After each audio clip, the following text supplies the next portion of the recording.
The pregnancy test sat in her trembling hand, two pink lines cutting through the darkness like a death sentence. Isabella Moreno had lost everything 6 weeks ago: her marriage, her home, her identity, when Adrian walked out knowing she might be carrying his child. Now, alone on a freezing park bench at midnight, she finally had her answer. But the stranger stepping from the shadows wasn't there to offer sympathy. Luca De Luca's voice was velvet over steel when he said, "You shouldn't face this alone." He knew her name, her story, everything. And that terrified her more than the test ever could. If you're watching from somewhere in the world right now, stay with me until the end of this story. Hit that like button and comment your city below so I can see how far Isabella's journey travels. Now, let me tell you how a moment of absolute devastation became the doorway to everything she never knew she needed. Pause. The fluorescent lights of the 24-hour convenience store buzzed like dying insects, casting everything in a sickly blue-white glow that made Isabella's reflection in the glass door look corpse pale. She stood in the aisle marked family planning, such a cruel euphemism, staring at the wall of pregnancy tests as if they were grenades waiting to detonate her entire existence.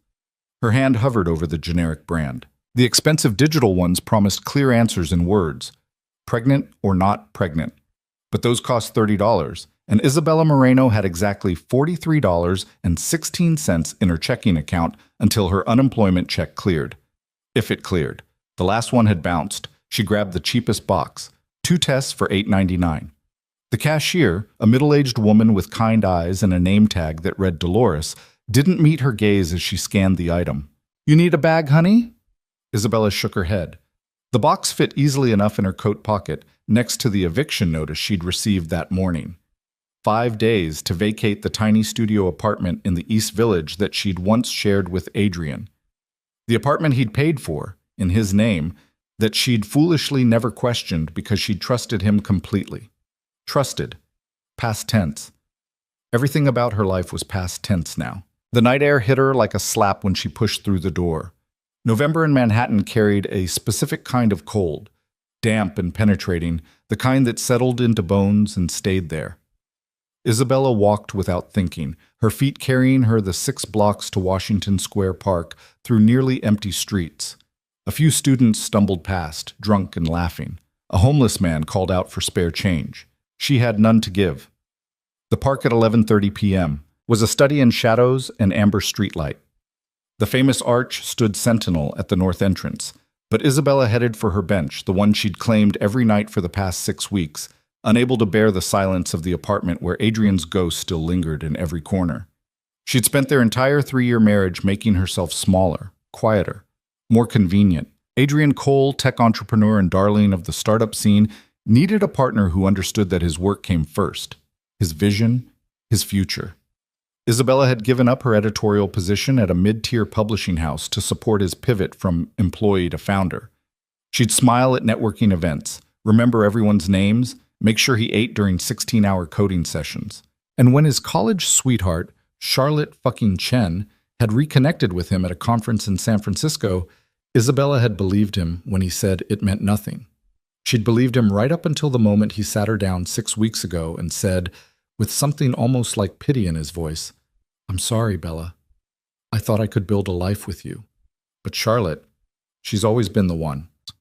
What he didn't say, what Isabella had discovered only 2 weeks later, buried in deleted emails she'd accessed when desperation drove her to break into his laptop, was that he'd known she might be pregnant when he left.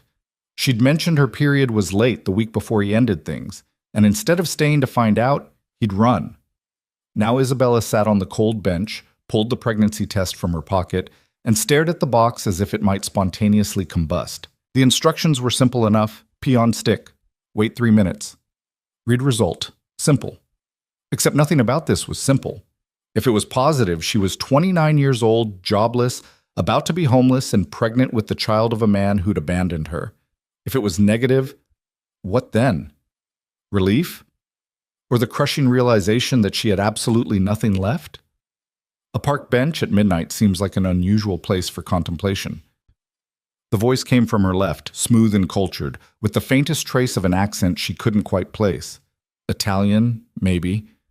Or just the particular intonation of old money and private schools? Isabella's head snapped up. The man stood perhaps 10 feet away, just at the edge of the streetlight's glow. Tall, easily 6'2" or 6'3", with dark hair swept back from a face that belonged on a Roman coin, sharp cheekbones, a mouth that suggested both sensuality and cruelty, and eyes so dark they appeared black in the amber light. He wore a wool coat that probably cost more than her entire wardrobe, tailored perfectly to broad shoulders and a lean frame. Everything about him screamed danger. Not the crude, obvious danger of street violence, but something far more refined, more controlled. "I'm fine," Isabella said, her fingers closing around the pregnancy test box, hiding it. "Just getting some air." At 11:30 on a Tuesday night in November, his tone suggested polite skepticism. "In Washington Square Park, which hasn't been particularly safe at this hour since approximately 1952. I can take care of myself." "Can you?" He moved closer, just 2 steps, but it brought him fully into the light. His face was even more striking up close, mid-30s perhaps, with the kind of bone structure that would age beautifully. But it was his eyes that caught her. Dark, yes, but not empty. They studied her with an intensity that made her feel simultaneously seen and dissected. "Forgive my intrusion, but you have the look of someone standing at a crossroads. And you have the look of someone who should mind his own business." The corner of his mouth twitched, almost a smile. "Fair enough. Though I find that life's most important moments rarely benefit from solitude." He gestured to the bench. "May I?" Every instinct screamed no. Strange men who approached women alone in parks at night were not to be trusted. And yet something in his manner, the careful distance he maintained, the way he'd asked permission, suggested this wasn't a threat, or at least not the kind she'd initially feared. "It's a public bench," she said finally. He sat, leaving a respectful 2 feet between them.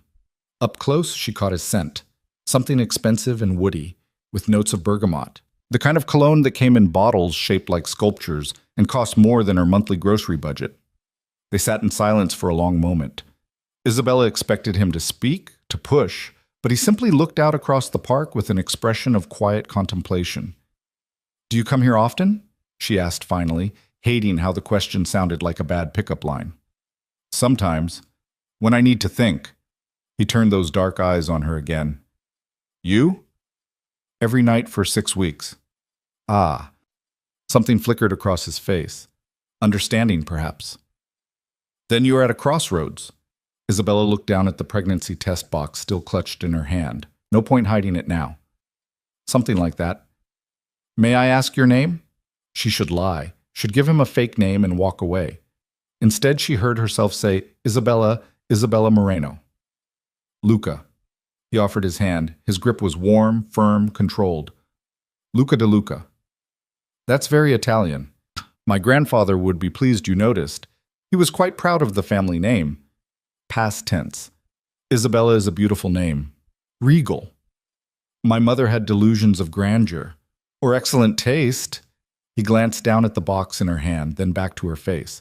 No judgment in his expression, just that same quiet intensity. "That's a significant decision to face alone." "I don't have much choice in the matter." "We always have choices, Isabella, though sometimes the options are less than ideal." He paused. "The father?" "Gone." The word came out harder than she'd intended. "He left 6 weeks ago, for someone else." "I see. Do you?" She didn't know why she was talking to this stranger, didn't know why his calm presence felt almost comforting. "Do you see what it's like to build an entire life around someone, only to discover you were just a placeholder until the real thing came along?" "Actually," Luca said quietly, "I do." Something in his tone made her look at him properly, really look. Beneath the expensive clothes and aristocratic features, there were shadows. Pain, carefully controlled but unmistakably present. "My younger sister," he continued, his gaze fixed on some distant point, "fell in love with a man who promised her forever. When she became pregnant, he claimed the child wasn't his. Disappeared. Sophia was 22, alone, terrified." His jaw tightened almost imperceptibly. "She didn't tell anyone until it was too late. She'd been trying to handle everything herself, The stress, the fear, the isolation. He didn't finish the sentence. He didn't need to. I'm sorry, Isabella whispered. As am I. Luca turned back to her, and there was something fierce in his eyes now, something almost protective. Which is why I cannot, in good conscience, watch another young woman face such a moment alone in the dark. You don't know me. No, but I know that look in your eyes. I saw it in Sophia's, in the photographs from before, when she was trying to convince herself she was strong enough to carry the world on her shoulders. He leaned forward slightly. You are strong enough, Isabella, but strength doesn't mean you should have to. A black SUV pulled up to the curb at the edge of the park, sleek, expensive, with windows tinted so dark they reflected nothing. Luca stood. That's my ride, he said. He reached into his coat and pulled out a card. Heavy stock, embossed lettering. No company name, just a phone number. If you need anything, and I mean anything, call that number. Isabella took the card numbly. Why would you help me? You don't even know me. Because Sophia needed someone to help her, and no one did. Because I see you sitting here, about to make a life-changing decision alone, and I have the power to ensure you don't have to. He buttoned his coat. And because, Isabella Moreno, you deserve better than a cold park bench and a cheap pregnancy test from a convenience store. How did you? But she hadn't told him where she bought it. Luca's smile was slight, knowing. I pay attention. The store is the only 24-hour shop within 6 blocks. The receipt edge is visible in your pocket. Elementary deduction, not surveillance. Who are you? Someone who keeps his promises. He nodded toward the card. Call if you need me. No strings, no expectations, just call. He walked toward the SUV. The rear door opened as if by magic. Someone inside must have been watching. Before he got in, he turned back. For what it's worth, he called, whichever way the test reads, you'll survive this. But you don't have to survive it alone. The door closed. The SUV pulled away, silent as a shadow. And Isabella sat on the bench, staring at a business card with nothing but a phone number, wondering if she'd just hallucinated the entire encounter. Dust. She walked the 6 blocks back to her apartment in a daze. The building was a 5-story walk-up, the kind that had been charming when Adrian was paying the rent and decrepit now that she could see the water stains and peeling paint for what they were. The studio was on the 4th floor. Isabella climbed the stairs slowly, her legs heavy with exhaustion and dread. Inside, she'd left one lamp on. The pharmacy bought one that cast everything in warm yellow tones that almost made the space feel cozy. The bathroom was barely large enough to turn around in. Isabella sat on the closed toilet lid and read the pregnancy test instructions 3 times, stalling, procrastinating, as if delaying the inevitable would somehow change the outcome. Finally, she opened the box with shaking fingers. The process was clinical, mechanical. She followed the instructions precisely, set the test on the sink edge, and forced herself to walk out of the bathroom. 3 minutes. The box said to wait 3 minutes. She paced the 12 feet from the bathroom door to the window and back again. 1 minute. 2. The second hand on the wall clock seemed to move with deliberate slowness, each tick an eternity. At exactly 3 minutes, she walked back into the bathroom and stopped breathing. 2 pink lines, clear as day, unmistakable, positive. Isabella sank to the floor, her back against the bathtub, and stared at the test clutched in her hand. Pregnant. She was pregnant, with Adrian's child. Adrian, who'd known this was a possibility and had chosen to leave anyway. The full weight of her situation crashed down like an avalanche. No job, 5 days until eviction, $43 in her bank account. And now, a baby. A tiny life that would depend entirely on her capacity to provide for it. She should cry, should feel something. But there was only numbness, a vast, echoing emptiness where emotion should be. The business card was still in her coat pocket. Isabella pulled it out, studied the embossed numbers. Luca del Luca. A stranger who'd appeared from nowhere, known things he shouldn't, offered help he had no reason to give. It was insane, calling a strange man she'd met in a park at midnight, telling him she was pregnant, accepting help from someone who was clearly dangerous in ways she didn't fully understand yet. But what choice did she have? Isabella stared at that card until the numbers blurred. Then she set it on the bathroom sink next to the positive pregnancy test and tried to find the strength to face tomorrow. Morning came too soon, and not soon enough. Isabella had spent the night on the bathroom floor, drifting in and out of consciousness, unable to force herself to move to the bed that still carried Adrian's scent in the sheets. At 6:47 a.m., her phone buzzed. A notification from her bank. Unemployment deposit. Rejected. Insufficient funds in originating account due to state budget freeze. Expected resolution. 7 to 10 business days. Isabella read the message 3 times. 7 to 10 business days. She had 5 days before eviction. $43. And a baby on the way. At 7:15 a.m., she made coffee with the last of her grounds.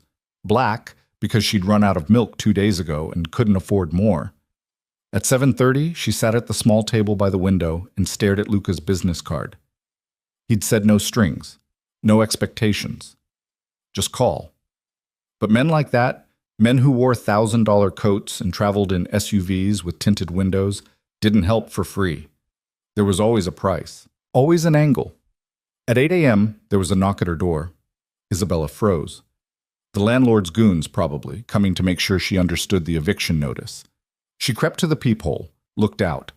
A woman stood in the hallway, mid-40s, elegant in a charcoal wool dress and heels, holding a garment bag and a small shopping bag. Professional, polished, completely out of place in this building. "Miss Moreno?" the woman called. "My name is Elena Rossi. I'm here on behalf of Luca De Luca." Isabella's blood ran cold. She opened the door a crack, keeping the chain engaged. "How do you know where I live?" Elena's smile was warm but didn't quite reach her eyes. "Mr. De Luca is a man of considerable resources. May I come in? I promise this will only take a moment." Every instinct screamed danger, but curiosity and a desperate, pathetic hope won out. Isabella unlatched the chain. Elena stepped inside with the careful neutrality of someone trained not to judge their surroundings. She set the garment bag on the back of the couch and the shopping bag on the table. "Mr. De Luca asked me to deliver these," she said, unzipping the garment bag to reveal a coat. Not just any coat, a 3/4 length wool blend in deep camel with a silk lining visible at the collar. The kind of coat Isabella had admired in shop windows but never imagined owning. "He noticed you seemed cold last night." Isabella stared. "He can't just... I don't know him. There's also this." Elena pulled a small box from the shopping bag. Prenatal vitamins, the expensive kind, the ones her doctor had recommended when she'd had insurance, when Adrian had been paying for insurance. "How does he know I'm pregnant?" Isabella's voice cracked. "I didn't tell him. I didn't even know last night." "Mr. De Luca is observant," Elena said calmly. "And he's seen the signs before, with his sister. He hoped he was wrong, but given that I'm here, I assume he wasn't." Isabella sank into the chair. "What does he want?" "To talk with you, at your convenience." Elena placed another card on the table, this one with an address in Tribeca. "Today, if possible. Though he understands if you need time to process." "I can't accept these." Isabella gestured at the coat, the vitamins. "I don't even know him." "Then get to know him." Elena's expression softened slightly. "Look, I've worked for Mr. De Luca for 8 years. I know how this looks. Strange man, expensive gifts, too good to be true. But he meant what he said last night. No strings, no expectations. He just wants to help." "Why?" "Because his sister didn't get help. And it killed her." Elena's voice was quiet but firm. "Because he has more money than he knows what to do with, and a considerable amount of guilt. And because, for whatever reason, he sees something in you worth protecting." She headed for the door, then paused. "The address is for a private restaurant. It doesn't officially open until dinner service, but Mr. De Luca owns it. You can meet there safely, publicly, or not at all. It's entirely your choice." Elena left. The coat remained, draped over the couch, like a question mark. The prenatal vitamins sat on the table next to the eviction notice, a study in contrasts. Isabella picked up the coat. It was impossibly soft, perfectly weighted. She slipped it on. It fit as if made for her. In the mirror by the door, she looked like a different person. Someone who belonged in the world Luca de Luca clearly inhabited. Someone who wasn't standing on the edge of total collapse. She looked down at the address card. Tribeca. A 40-minute subway ride, assuming the trains were running on time. This was insane. Dangerous. Probably the worst decision she could make. But the eviction notice was real. The pregnancy was real. And the $43 in her bank account wouldn't even cover the subway fare for a week of job hunting. Isabella grabbed her phone and the address card. She was likely walking into a trap. But she was already trapped. At least this way, she'd know what kind. The restaurant sat on a quiet street in Tribeca, the kind of block where the buildings were all renovated warehouses and the cars parked along the curb started at 6 figures. The exterior was understated. A black door with a small brass plaque that read, Il Giardino Segreto, the secret garden. Isabella stood across the street for 10 minutes, debating. Pedestrians flowed past, all purposeful and professional in their designer coats and leather shoes. She didn't belong here. In her borrowed coat and her 3-year-old boots, she was a fraud playing dress-up. But the coat was warm, warmer than anything she'd owned in years, and that small comfort gave her just enough courage to cross the street. She knocked. The door opened immediately as if someone had been waiting. Elena stood there, her expression professionally pleasant. Ms. Moreno, please, come in. The interior took Isabella's breath away. The restaurant was small, perhaps 15 tables, but every detail spoke of quiet luxury. Exposed brick walls, warm lighting from Edison bulbs in wrought iron fixtures, velvet upholstery in deep jewel tones. The air smelled of fresh bread and something savory, rich with garlic and herbs. And there, at a table by the window, sat Luca de Luca. He stood as she approached. Today, he wore dark slacks and a charcoal sweater that probably cost more than her monthly rent used to be. His hair was slightly disheveled, as if he'd been running his hands through it. It made him look more human, almost approachable. Isabella. His voice held genuine warmth. Thank you for coming. Please, sit. She did, her hands folded in her lap to keep them from shaking. Elena disappeared into the back. They were alone. I assume, Luca said, the test was positive. Straight to it then. No pleasantries. Isabella appreciated that. How did you know to send the vitamins? I hoped I was wrong, but I've learned to trust my instincts. He poured water from a crystal carafe into her glass. And I wanted you to have what you needed, regardless of the result. You can't just send your assistant to people's homes with expensive gifts. It's intrusive. I know. He leaned back, his dark eyes steady on hers. I apologize. Elena told me you seemed uncomfortable. That wasn't my intention. What was your intention? To ensure you weren't facing this alone. He paused. May I speak plainly? Isabella nodded, not trusting her voice. You're pregnant, jobless, and about to be evicted. You have no support system. If you did, you wouldn't have been in that park alone at midnight. The father has abandoned you, and you're terrified but trying very hard not to show it. His tone wasn't cruel, just factual. Does that about summarize the situation? Hearing it laid out so starkly made something crack in Isabella's chest. You forgot the part where I'm a complete stranger accepting help from another complete stranger who somehow knows everything about my life. I make it my business to understand situations thoroughly before involving myself. Luca folded his hands on the table. Isabella, I'm going to tell you something, and I need you to listen carefully. Can you do that? She nodded again. I am not a good man, he said quietly. I run an organization that operates in the shadows. I make decisions that would horrify most people. I have power, influence, and resources that come from places you probably don't want to know about. He leaned forward slightly. But I also have principles, lines I don't cross. And one of those lines is this: I do not allow pregnant women to suffer when I have the means to help them. Isabella's mouth went dry. You're telling me you're a criminal. I'm telling you I am not a saint. There's a difference. Why are you telling me this? Because I'm about to make you an offer, and I need you to make an informed decision. He pulled a leather folder from the chair beside him, set it on the table. I own several properties in Manhattan, safe buildings with excellent security. I'd like to offer you an apartment, fully furnished, utilities included, No rent. Isabella stared at him. You can't be serious. I'm entirely serious. He opened the folder, revealed photographs. A beautiful high-rise in what looked like Murray Hill. Modern, sleek, secure. In exchange, I ask three things. First, you maintain your health and attend all medical appointments. Second, you're honest with me about what you need. And third, you allow me to ensure you and your child are safe. That's insane. Isabella pushed back from the table. I don't even know you. This could be a trap. I know how it sounds. Luca's voice remained calm, which is why I'm not asking for an answer today. Think about it. Consider your options.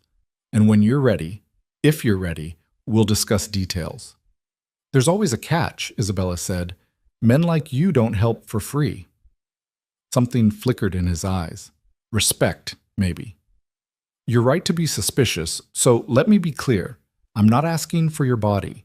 I'm not asking for your loyalty to my organization. I'm not asking you to compromise yourself in any way. He paused.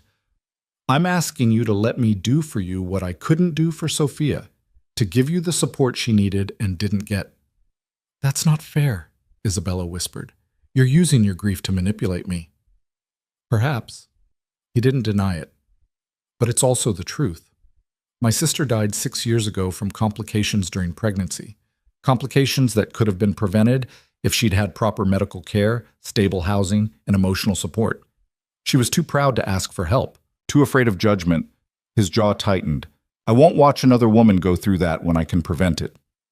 I'm not your sister. No. But you're in a similar situation, and I have the power to change the outcome. Isabella looked down at the photographs. The apartment was beautiful. More than beautiful. It was safe, secure, everything she needed and couldn't provide for herself. What happens after the baby is born? She asked quietly. That depends on you. If you want to stay in the apartment, raise your child there, you can. If you want to leave, find your own place. I'll help you do that too. There's no time limit, no conditions. And if I say no to all of this, Luca closed the folder, then you walk out that door, and I respect your decision. No pressure, no retaliation. You keep the coat and the vitamins, and I hope you find another solution. A door opened at the back of the restaurant. Elena appeared, followed by a chef in whites carrying 2 plates. The aroma hit Isabella like a physical force, something with tomatoes and cheese and fresh basil that made her stomach growl audibly. Luca smiled slightly. Have you eaten today? No. Then, at minimum, let me feed you. Whatever else you decide, you shouldn't make major life choices on an empty stomach. The chef set the plates down. Homemade pasta with a sauce that looked like liquid gold. Thick slices of bread, still steaming. A small salad with leaves so green they almost glowed. Isabella's resistance crumbled at the sight of real food. Food that wasn't ramen or the day-old bagels from the corner store. She picked up her fork. Thank you, she whispered. Eat, Luca said gently. We can talk after. They ate in silence. The pasta was transcendent, rich and complex, with layers of flavor that made Isabella want to cry. She didn't realize how hungry she was until the plate was empty and she was sopping up the last of the sauce with bread. When she looked up, Luca was watching her with an expression that was almost tender. My mother used to say that good food heals more than the body, he said. It heals the soul. Your mother was a smart woman. She was. He set down his fork. She died when I was 17, left me and Sophia alone with our father, who was not a kind man. Isabella heard the weight in those words, the pain beneath the controlled surface. I'm sorry. We survived, though not unscathed. He poured more water into her glass. But that's ancient history. What matters now is your future. You said you'd give me time to think. I did, and I will. He pulled a phone from his pocket, sleek, expensive, and held it out. This is for you. It has one number programmed in, mine. If you need anything before you make your decision, call. If you decide you want to take me up on the offer, call. If you just need someone to talk to at 2 in the morning because you're terrified, call. Isabella took the phone numbly. It was warm from being in his pocket. I can't accept this. You already have. He stood, buttoned his coat. Elena will drive you wherever you need to go. Think about what I've said. And Isabella? She looked up at him. You're stronger than you think, he said quietly. But strength doesn't mean you have to fight every battle alone. He walked toward the back of the restaurant and disappeared through a door marked private. Elena materialized at Isabella's elbow. Whenever you're ready, Ms. Moreno. Isabella sat for a long moment, staring at the phone in her hand. The folder with the apartment photos sat on the table, an impossible promise wrapped in expensive leather. This was crazy. All of it. Accepting gifts from a self-admitted criminal. Considering his offer of an apartment. Letting herself hope that maybe, just maybe, there was a way through this nightmare that didn't end in complete destruction. But the food in her stomach was real. The coat on her shoulders was real. And the phone in her hand was a lifeline she desperately needed. Miss Moreno? Elena's voice was gentle. Where can I take you? Isabella looked at the eviction notice crumpled in her coat pocket, at the phone with its single program number, at the future spreading out before her like a minefield. Home, she said finally. Take me home. She'd think about Luca DeLuca's offer, consider every angle, every risk, every possible trap. But first she needed to survive the next 5 days, and the phone in her pocket suddenly felt like the only thing standing between her and the abyss. The SUV's leather seats were heated, a small luxury that made Isabella acutely aware of how long it had been since she'd experienced any comfort at all. Elena drove in silence through midday traffic, navigating the chaos of Manhattan with practiced ease. Isabella watched the city slide past her window, tourists bundling against the cold, business people rushing to lunch meetings, the whole pulsing organism of New York going about its day completely unaware that her world had just tilted on its axis. When they pulled up to her building, Elena didn't comment on the peeling paint or the trash bags piled on the curb. She simply handed Isabella a cream-colored envelope. Mr. DeLuca wanted you to have this as well, she said. No pressure, just options. Inside the envelope were $500 bills and a handwritten note on heavy cardstock. For groceries, utilities, whatever you need while you decide. Not a loan, not an obligation, just making sure you eat. L. Isabella's hands trembled as she stared at the money. $500. More than 10 times what she had in her bank account. Enough to buy real food, pay her phone bill, maybe even make a dent in the mounting credit card debt from the months she'd spent supporting Adrian's dream. I can't, she whispered. Elena's expression was kind but firm. You can. And given your situation, you should. There's no shame in accepting help when you need it, Ms. Moreno. Only in letting pride destroy you when salvation is offered. Isabella climbed the 4 flights to her apartment with the envelope burning in her pocket like stolen goods. Inside, the space felt smaller than ever, claustrophobic. The walls seemed to press in, reminding her that she had exactly 4 days left before she'd be on the street. She spread the bills on her tiny table and stared at them. $500 from a man who'd admitted to being a criminal, who'd somehow known where she lived, what she needed, the exact shape of her desperation. It should terrify her. It did terrify her, but it also felt like oxygen after drowning. Isabella picked up the phone Luca had given her. The screen lit up at her touch, showing a single contact, Luca DeLuca. No photo, no additional information, just the name and a number. She set it down, picked it up again, set it down. The pregnancy test still sat on the bathroom sink where she'd left it, those 2 pink lines a constant reminder that this wasn't just about her anymore. There was a life growing inside her. A tiny cluster of cells that would become a person, a child who would need food and shelter and safety. A child whose father had known it might exist and had left anyway. Isabella's hand moved to her stomach, still flat beneath her shirt. I don't know what I'm doing, she whispered to the emptiness. I don't know how to do any of this. The apartment offered no answers, only silence and the distant sound of her neighbor's television bleeding through the thin walls. She lasted 3 days. 3 days of stretching the $500 as far as it would go. 3 days of applying to jobs she was overqualified for and hearing nothing back. 3 days of dodging calls from her landlord's lawyer and trying to figure out if there were any shelters that took pregnant women. On the 3rd day, at 2:47 in the afternoon, the building superintendent knocked on her door with 2 large men in work uniforms. Moreno? The super was a thick man named Pete, who'd always been polite enough when Adrian was paying the rent. Now his expression was apologetic but firm. Need to start the eviction process. You got till end of day tomorrow to clear out, or we're changing the locks and putting your stuff in storage. You'll have 30 days to claim it before it goes to auction. Isabella looked past him at the two workers. They carried toolboxes and measuring tape, already planning how to turn her home into someone else's. I understand, she said, proud that her voice didn't shake. Pete shifted uncomfortably. Look, I'm sorry, I got my orders. Owners cracking down on delinquent tenants, nothing personal. Of course not. She closed the door before he could see her hands trembling. End of day tomorrow, less than 30 hours. She had nowhere to go.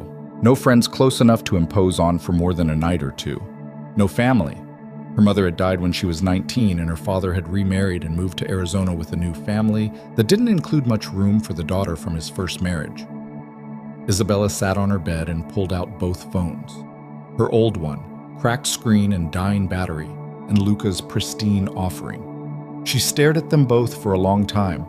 Pride was a luxury she could no longer afford. She picked up Luca's phone and pressed the single contact before she could second-guess herself. He answered on the first ring.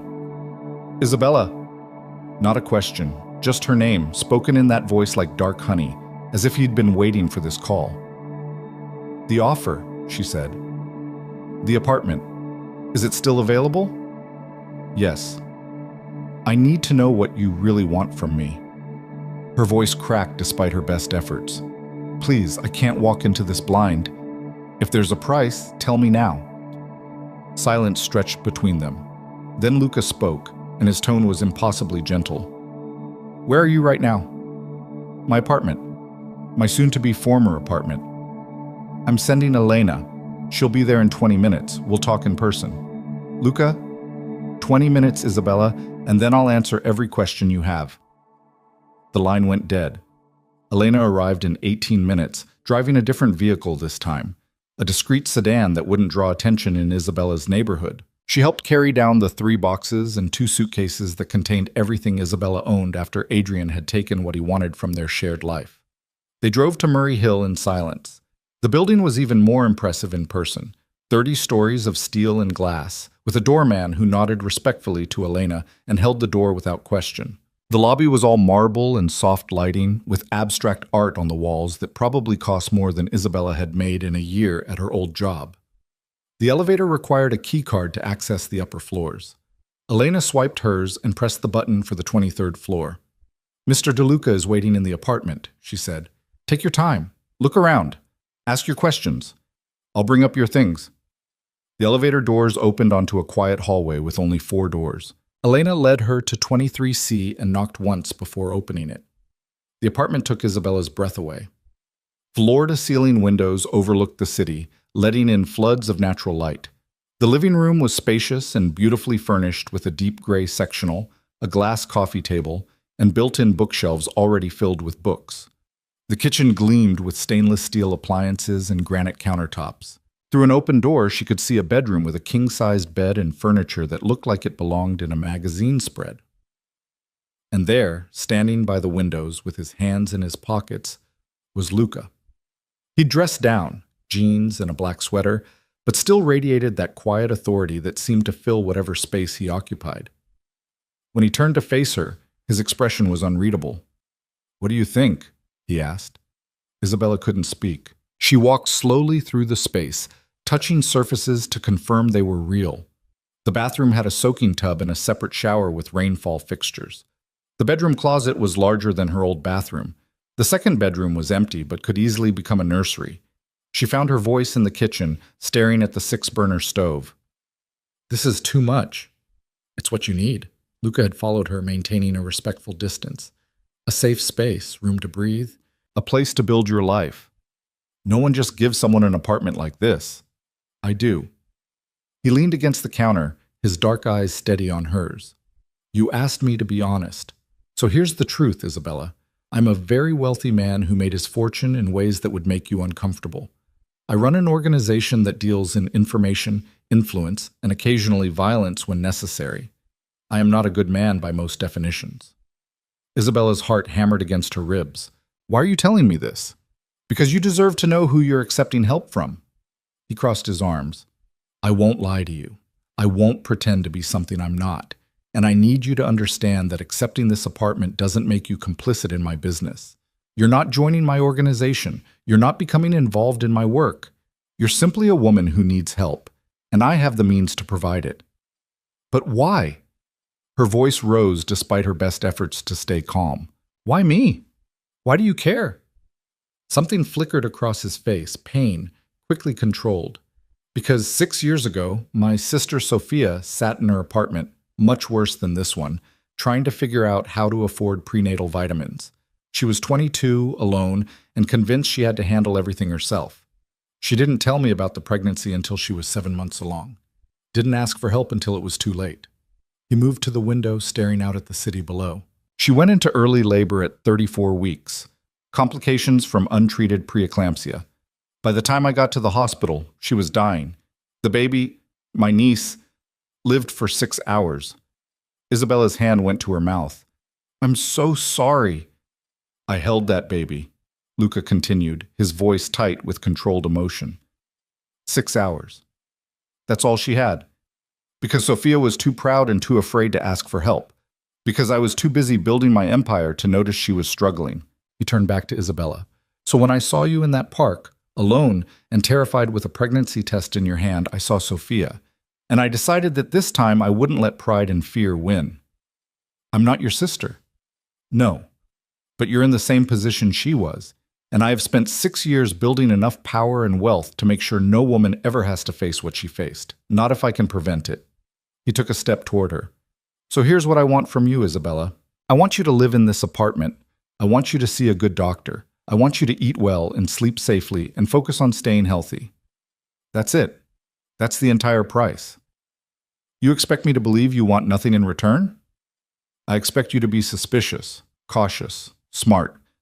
His mouth quirked in something almost like a smile.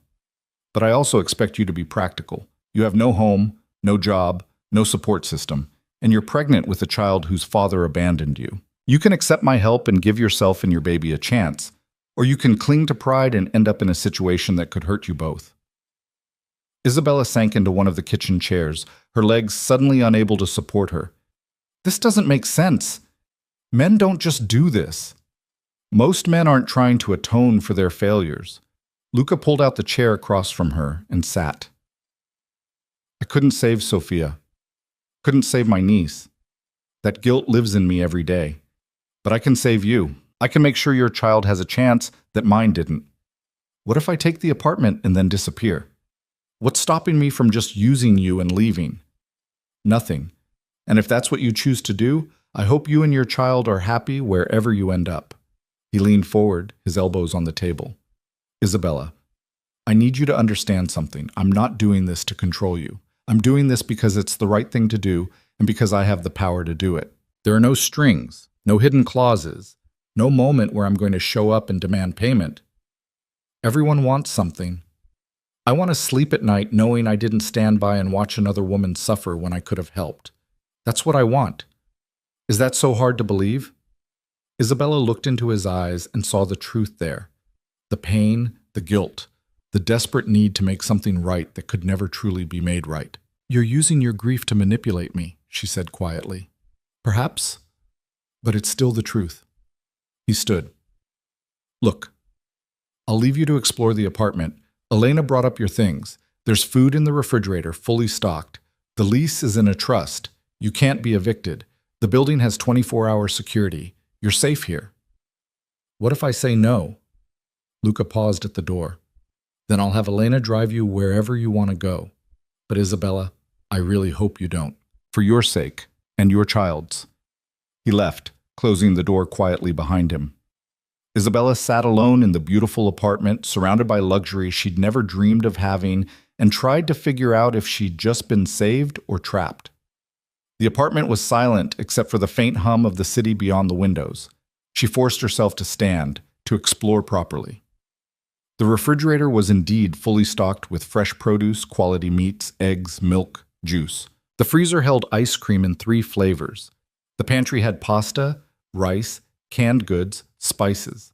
In the bathroom, she found expensive toiletries, fluffy towels, a bathrobe so soft it felt like wearing a cloud. The bedroom closet held hangers waiting for her meager wardrobe. And in the second bedroom, she found a rocking chair positioned by the window, as if someone had already imagined her sitting there with a baby in her arms.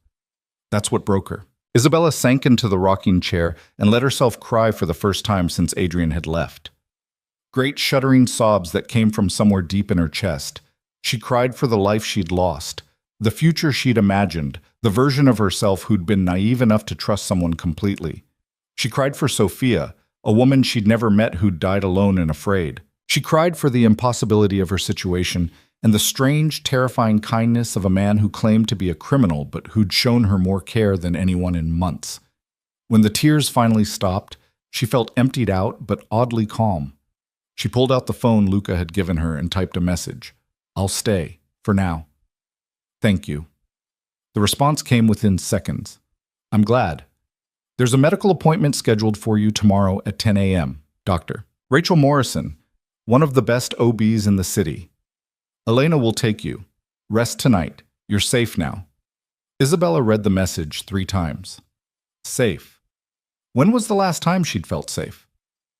She wandered back to the kitchen and opened the refrigerator. The sight of actual food, fresh vegetables, quality proteins, dairy products that weren't about to expire, made her stomach growl.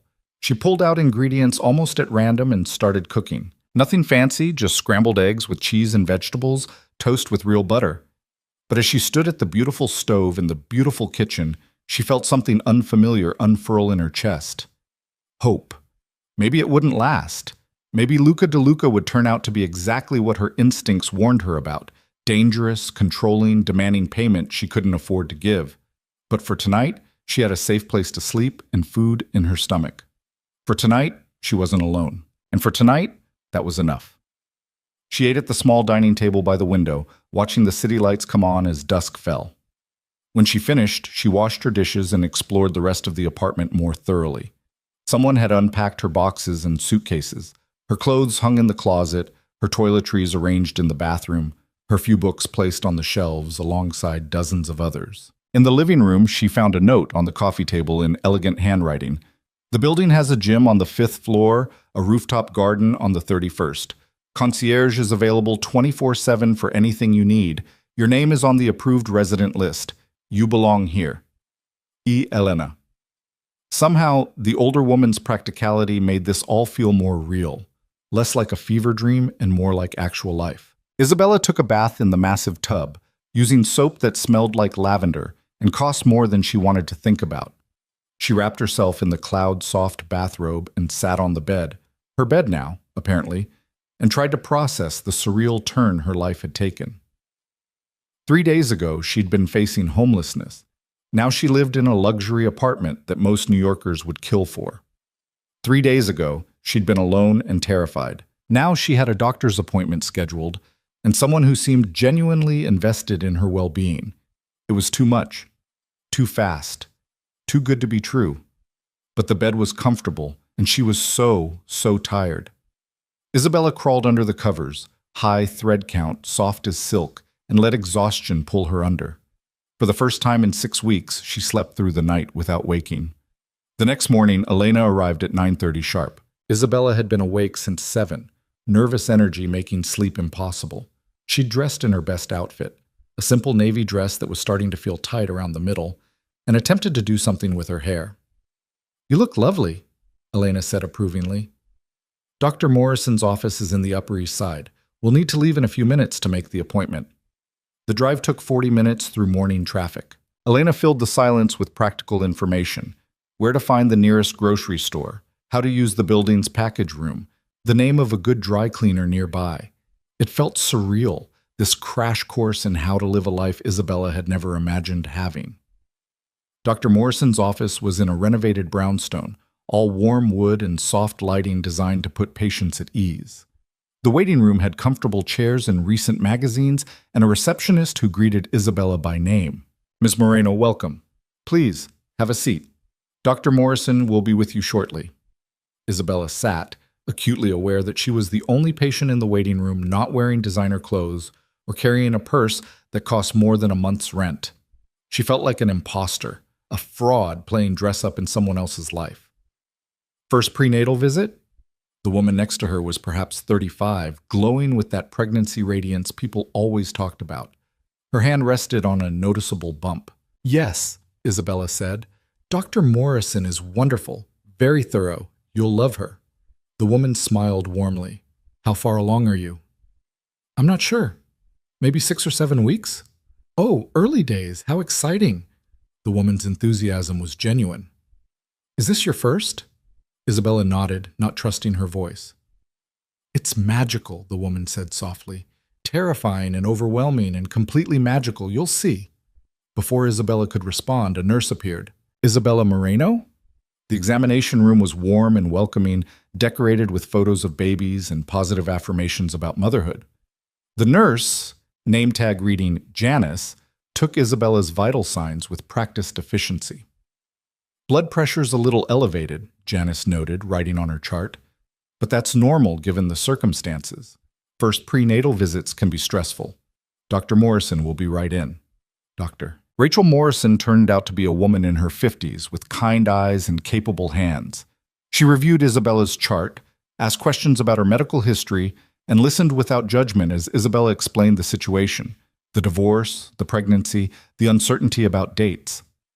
"Well, let's see what we're working with," Dr. Morrison said. "We'll do an ultrasound, some blood work, and go from there. Sound good?"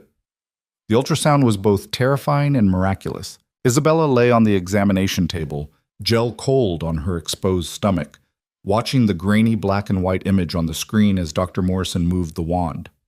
"There," the doctor said, pointing. "See that flutter? That's the heartbeat." And there it was, a tiny, rapid flutter in the center of the gray mass, proof that there was an actual life growing inside her. Not just an abstract concept or 2 pink lines on a test, a real living being with a heartbeat. "Based on measurements, I'd estimate you're about 7 weeks along," Dr. Morrison continued, "which puts your due date around," she calculated on her tablet, "July 15th, give or take." July. Isabella would be a mother by July. The thought made her dizzy. "Everything looks good so far," the doctor said, handing her paper towels to wipe off the gel. "The heartbeat is strong and steady. You're measuring right on track. I'm going to prescribe prenatal vitamins, though I see someone already provided those, and I want to see you back in 4 weeks." "Is there anything I should be worried about?" Isabella asked. Dr. Morrison's expression grew serious. "Stress. That's the big one. I understand you're going through a significant life transition right now. Try to minimize stress where you can. Eat well, sleep when you can, take gentle walks. And if you notice any unusual symptoms, heavy bleeding, severe cramping, dizziness, call immediately."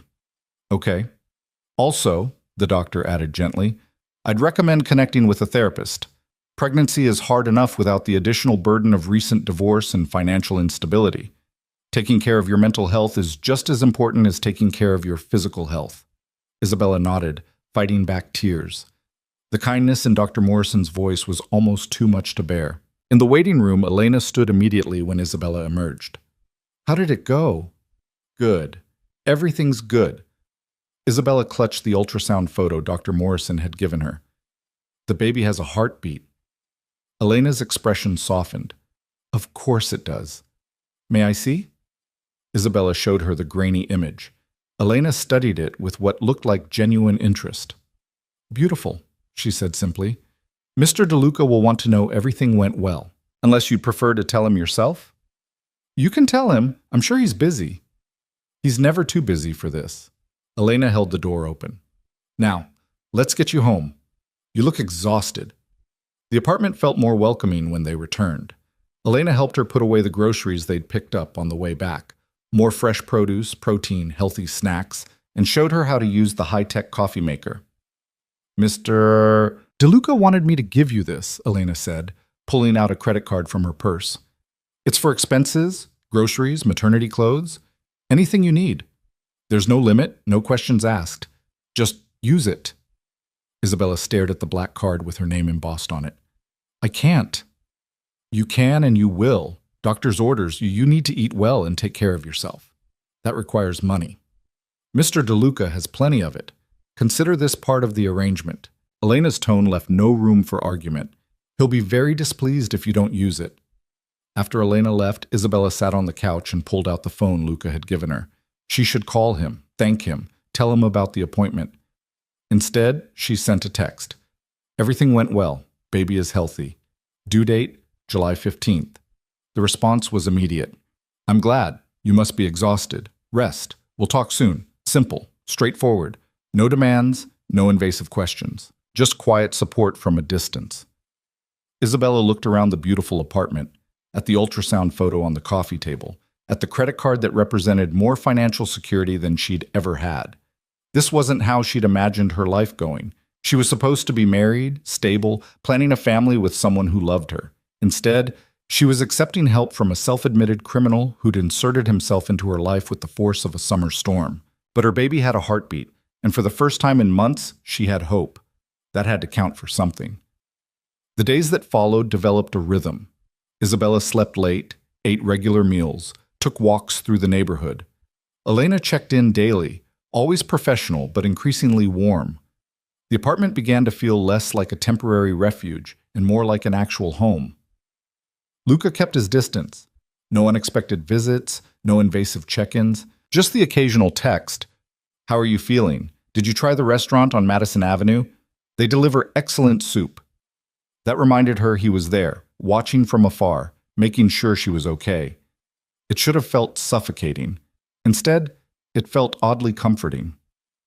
2 weeks after moving in, Isabella was sorting through the closet when her phone buzzed.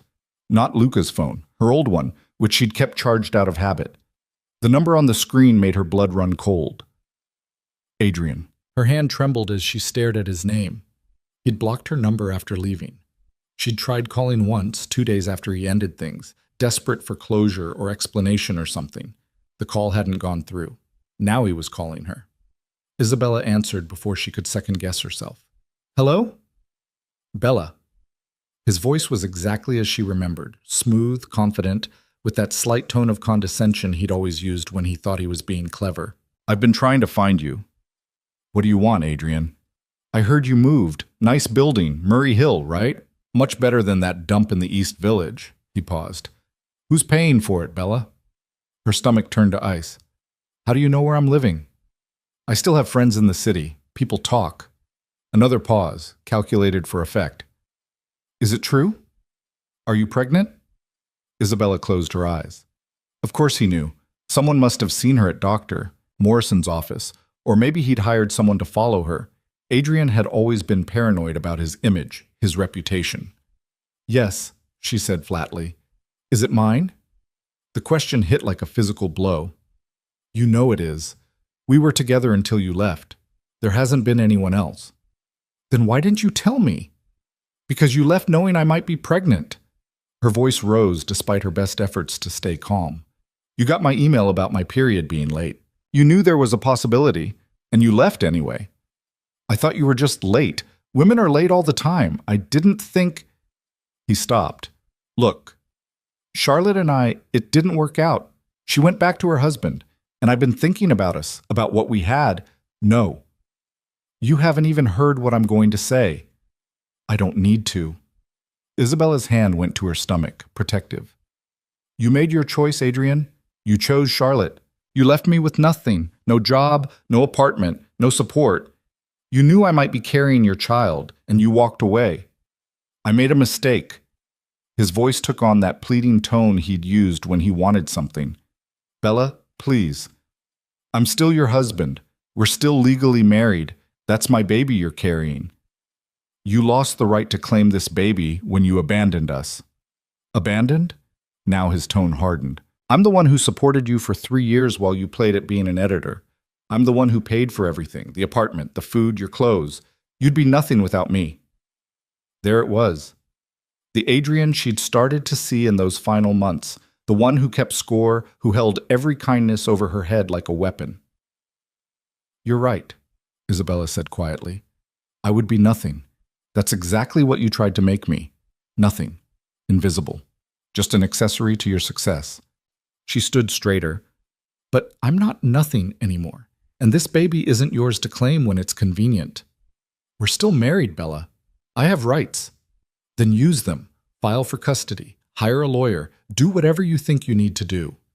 Her voice was steady now, all fear burned away by cold anger. But know this, you walked away. You don't get to walk back in just because your backup plan failed. She hung up before he could respond. Her hands were shaking. Her heart hammered against her ribs. But beneath the fear was something else. Something that felt almost like strength. The phone in her other hand, Luca's phone, buzzed with a text. Is everything all right? Isabella stared at it. How did he know? Was he monitoring her calls, having her watched? She typed back, Adrian called. He knows about the baby. Knows where I'm living. The response came 30 seconds later. I'm coming over. Luca arrived 20 minutes later.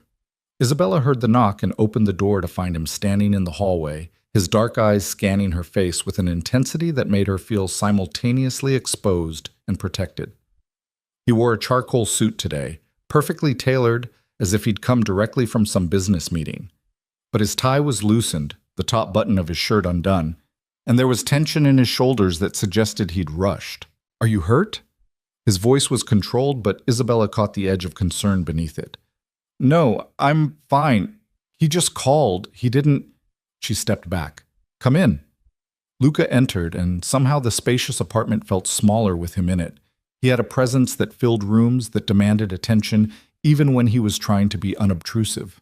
He moved to the windows, looked out at the city, then turned back to face her. Tell me exactly what he said. Isabella relayed the conversation, watching as Luca's expression grew progressively darker.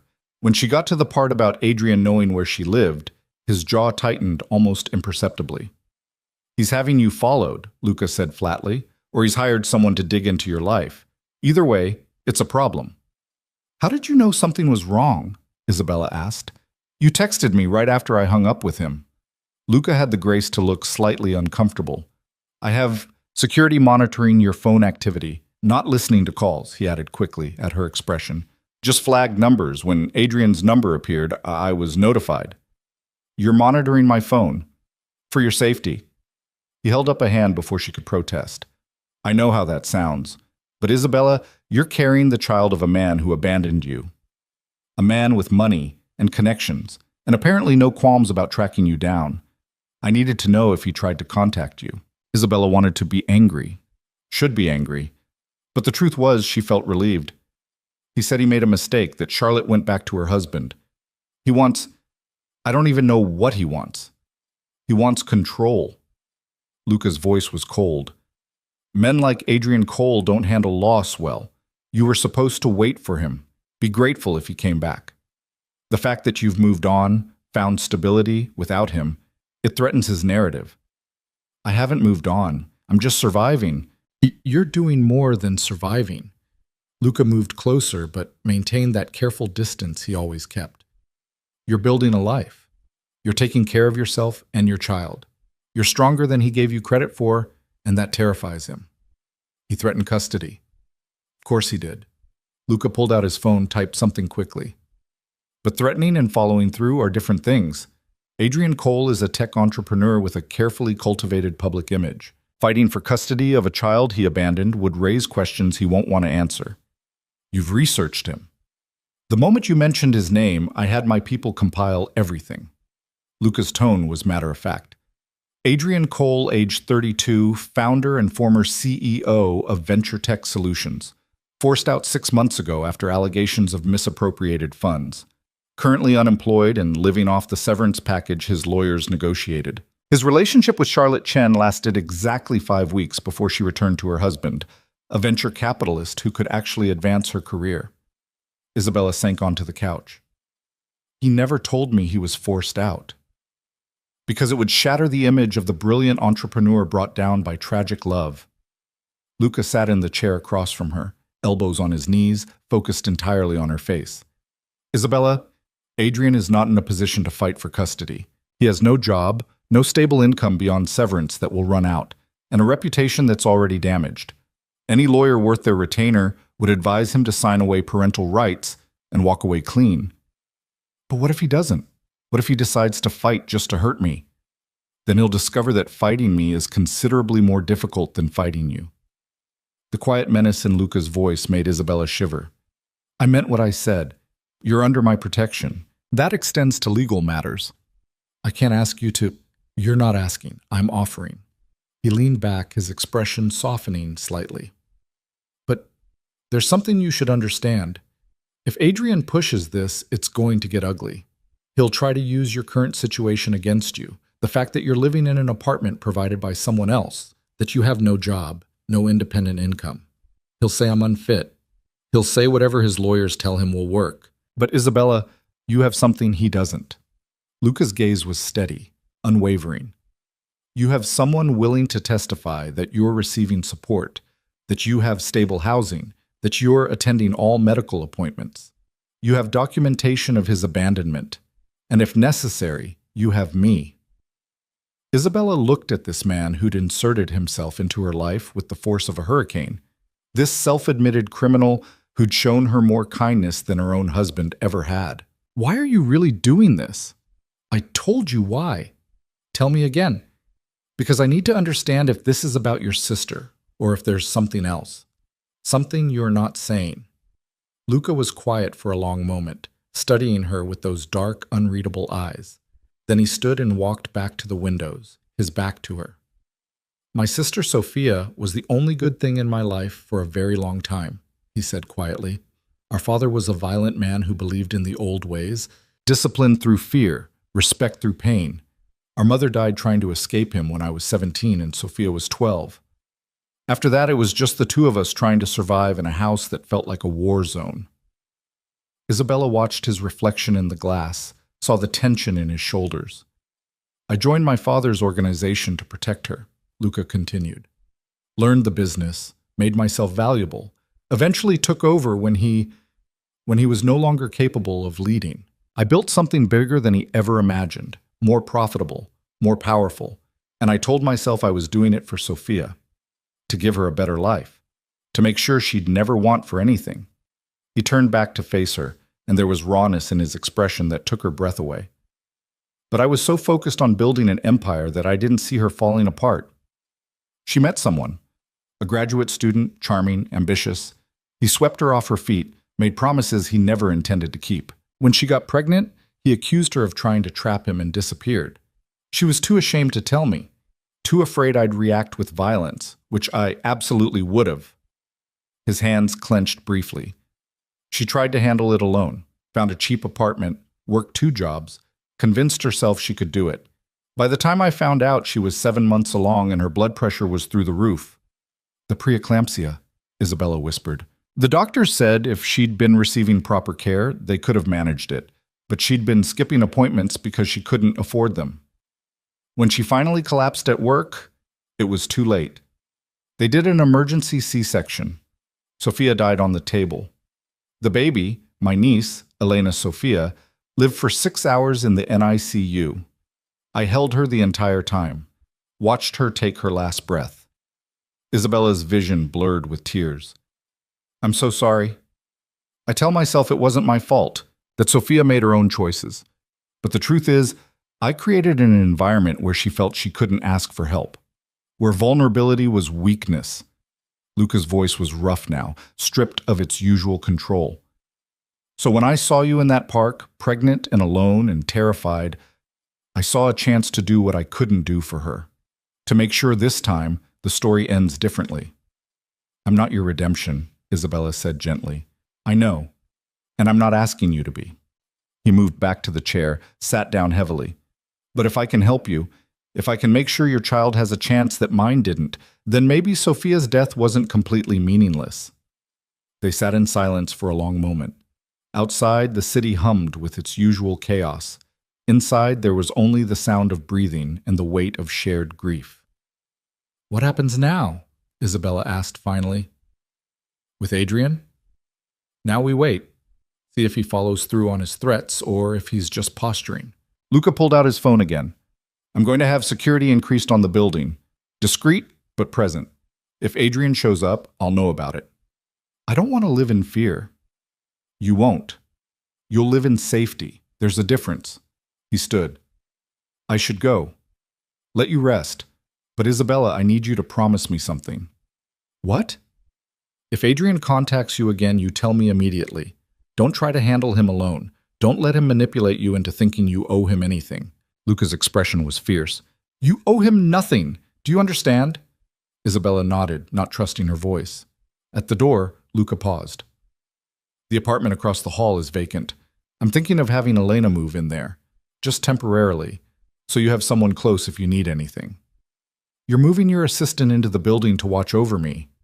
I'm ensuring you have support nearby. He smiled slightly.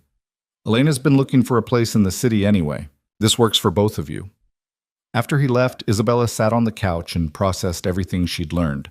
Luca's sister, his niece, the guilt that drove him to help a stranger in a park.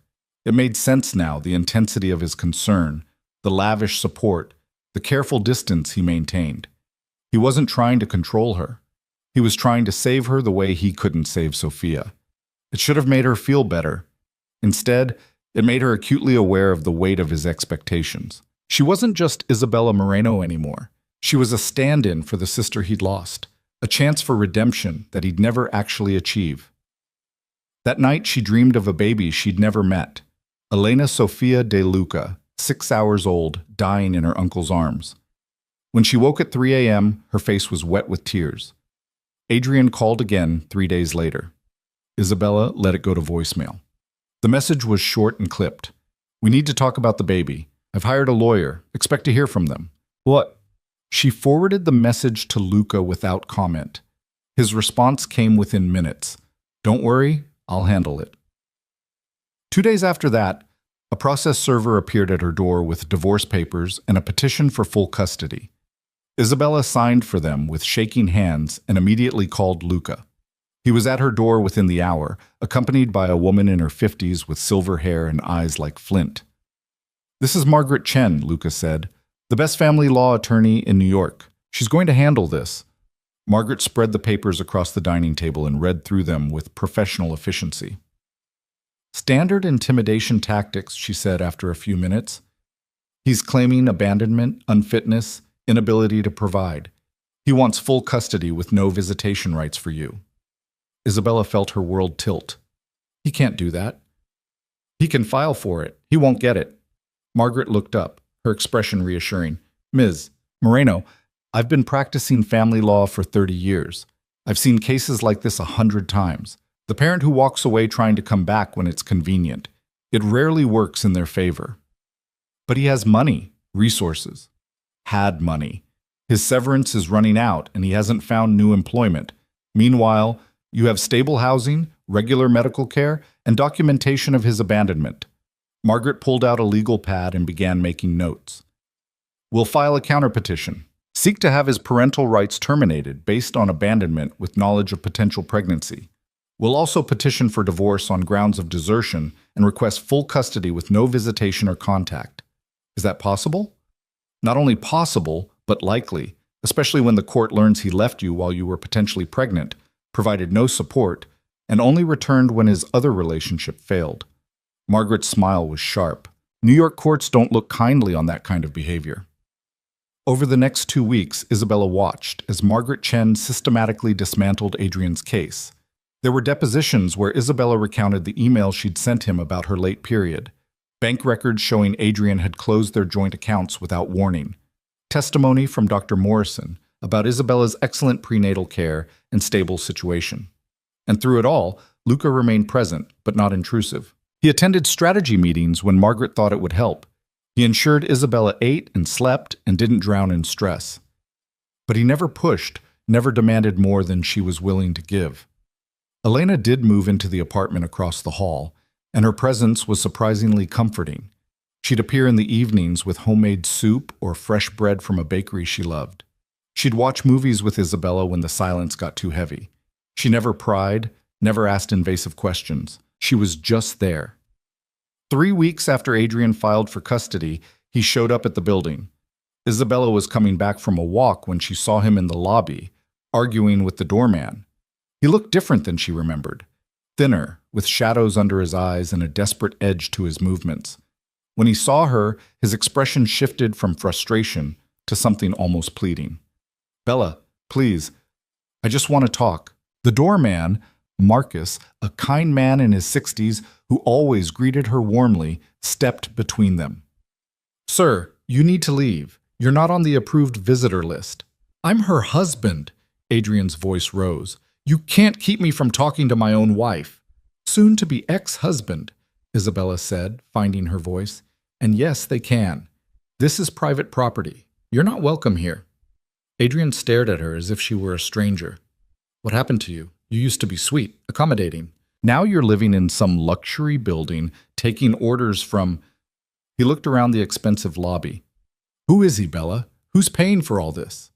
"That's none of your business." "It is if you're sleeping with someone while carrying my child."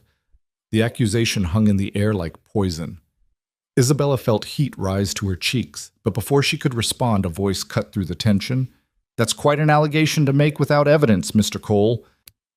Luca appeared from the elevator, moving with that predatory grace that made him seem both civilized and dangerous. He wore a black suit today, perfectly cut, and his expression was cold enough to freeze blood. Adrian's face went pale. "Who are you?" "Luca de Luca, and you are trespassing." Luca came to stand beside Isabella, not touching her but close enough that his presence felt protective.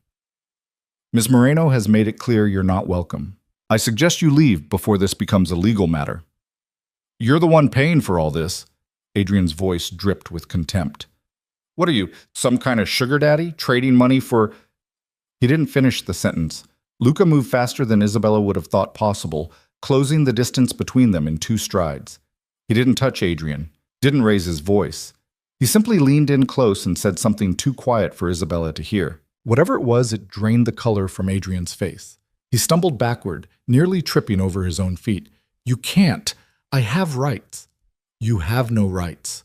Luca's voice was still quiet, but it carried the weight of absolute authority. "You abandoned your wife when she was potentially pregnant. You provided no support, no contact, nothing. And now you show up making accusations and demands?" He smiled, and it was terrifying. "Your lawyer will receive a formal cease and desist by end of business today. If you contact Miss Moreno again, if you come within 500 feet of her, I will ensure you regret it. Do we understand each other?" Adrian looked at Isabella, then back at Luca. Whatever he saw in Luca's eyes made him nod jerkily. "Good. Marcus, please ensure Mr. Cole finds his way out." The doorman took Adrian's arm with surprising firmness and guided him toward the door. Adrian looked back once, his expression a mixture of fear and hatred. Then he was gone. Isabella realized she was shaking. Luca turned to her, his expression immediately softening. "Are you all right?" "What did you say to him?" "The truth. That if he hurts you, I'll destroy him." Luca gestured toward the elevator. "Come on, let's get you upstairs." In the apartment, Isabella paced while Luca called Margaret and relayed what had happened. When he hung up, his expression was grim. "Margaret is filing for a restraining order, and we're accelerating the termination of parental rights petition. Adrian's behavior today will only help our case." "He looked scared," Isabella said quietly. "When you spoke to him, what exactly did you tell him?" Luca was silent for a moment, then he sighed. "I told him that I know about the embezzlement at Venture Tech, the real reason he was forced out. And I told him that if he continues to harass you, those details will find their way to the district attorney's office." "Was it true? Did he embezzle funds?" "According to my sources, yes. About $200,000 that was never accounted for. His severance package was essentially hush money to avoid prosecution." Luca met her eyes. "I don't make idle threats, Isabella. If Adrian pushes this, I will use every resource at my disposal to protect you."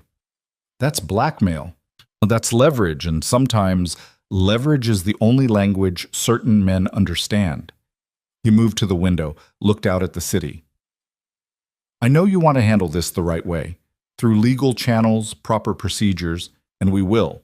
But I'm also ensuring Adrian understands the consequences of continued harassment." Isabella should be horrified, should be appalled by the casual way Luca wielded power and threats. Instead, she felt something closer to relief. For the first time in her adult life, someone was fighting for her. Not because she'd made herself small enough to deserve it, but because she mattered. "Thank you," she said softly. Luca turned, surprise flickering across his features. For what? For being here. For standing up to him. For making me feel like I'm worth protecting. Something shifted in his expression. Warmth, maybe, or tenderness. You are worth protecting, Isabella. You always have been. Adrian just couldn't see it. They stood there looking at each other across the space of the beautiful apartment, and Isabella felt something crack open in her chest. Something that felt dangerous and warm and terrifying all at once. The moment broke when Luca's phone buzzed. He glanced at it, frowned. I have to go. Business that can't wait.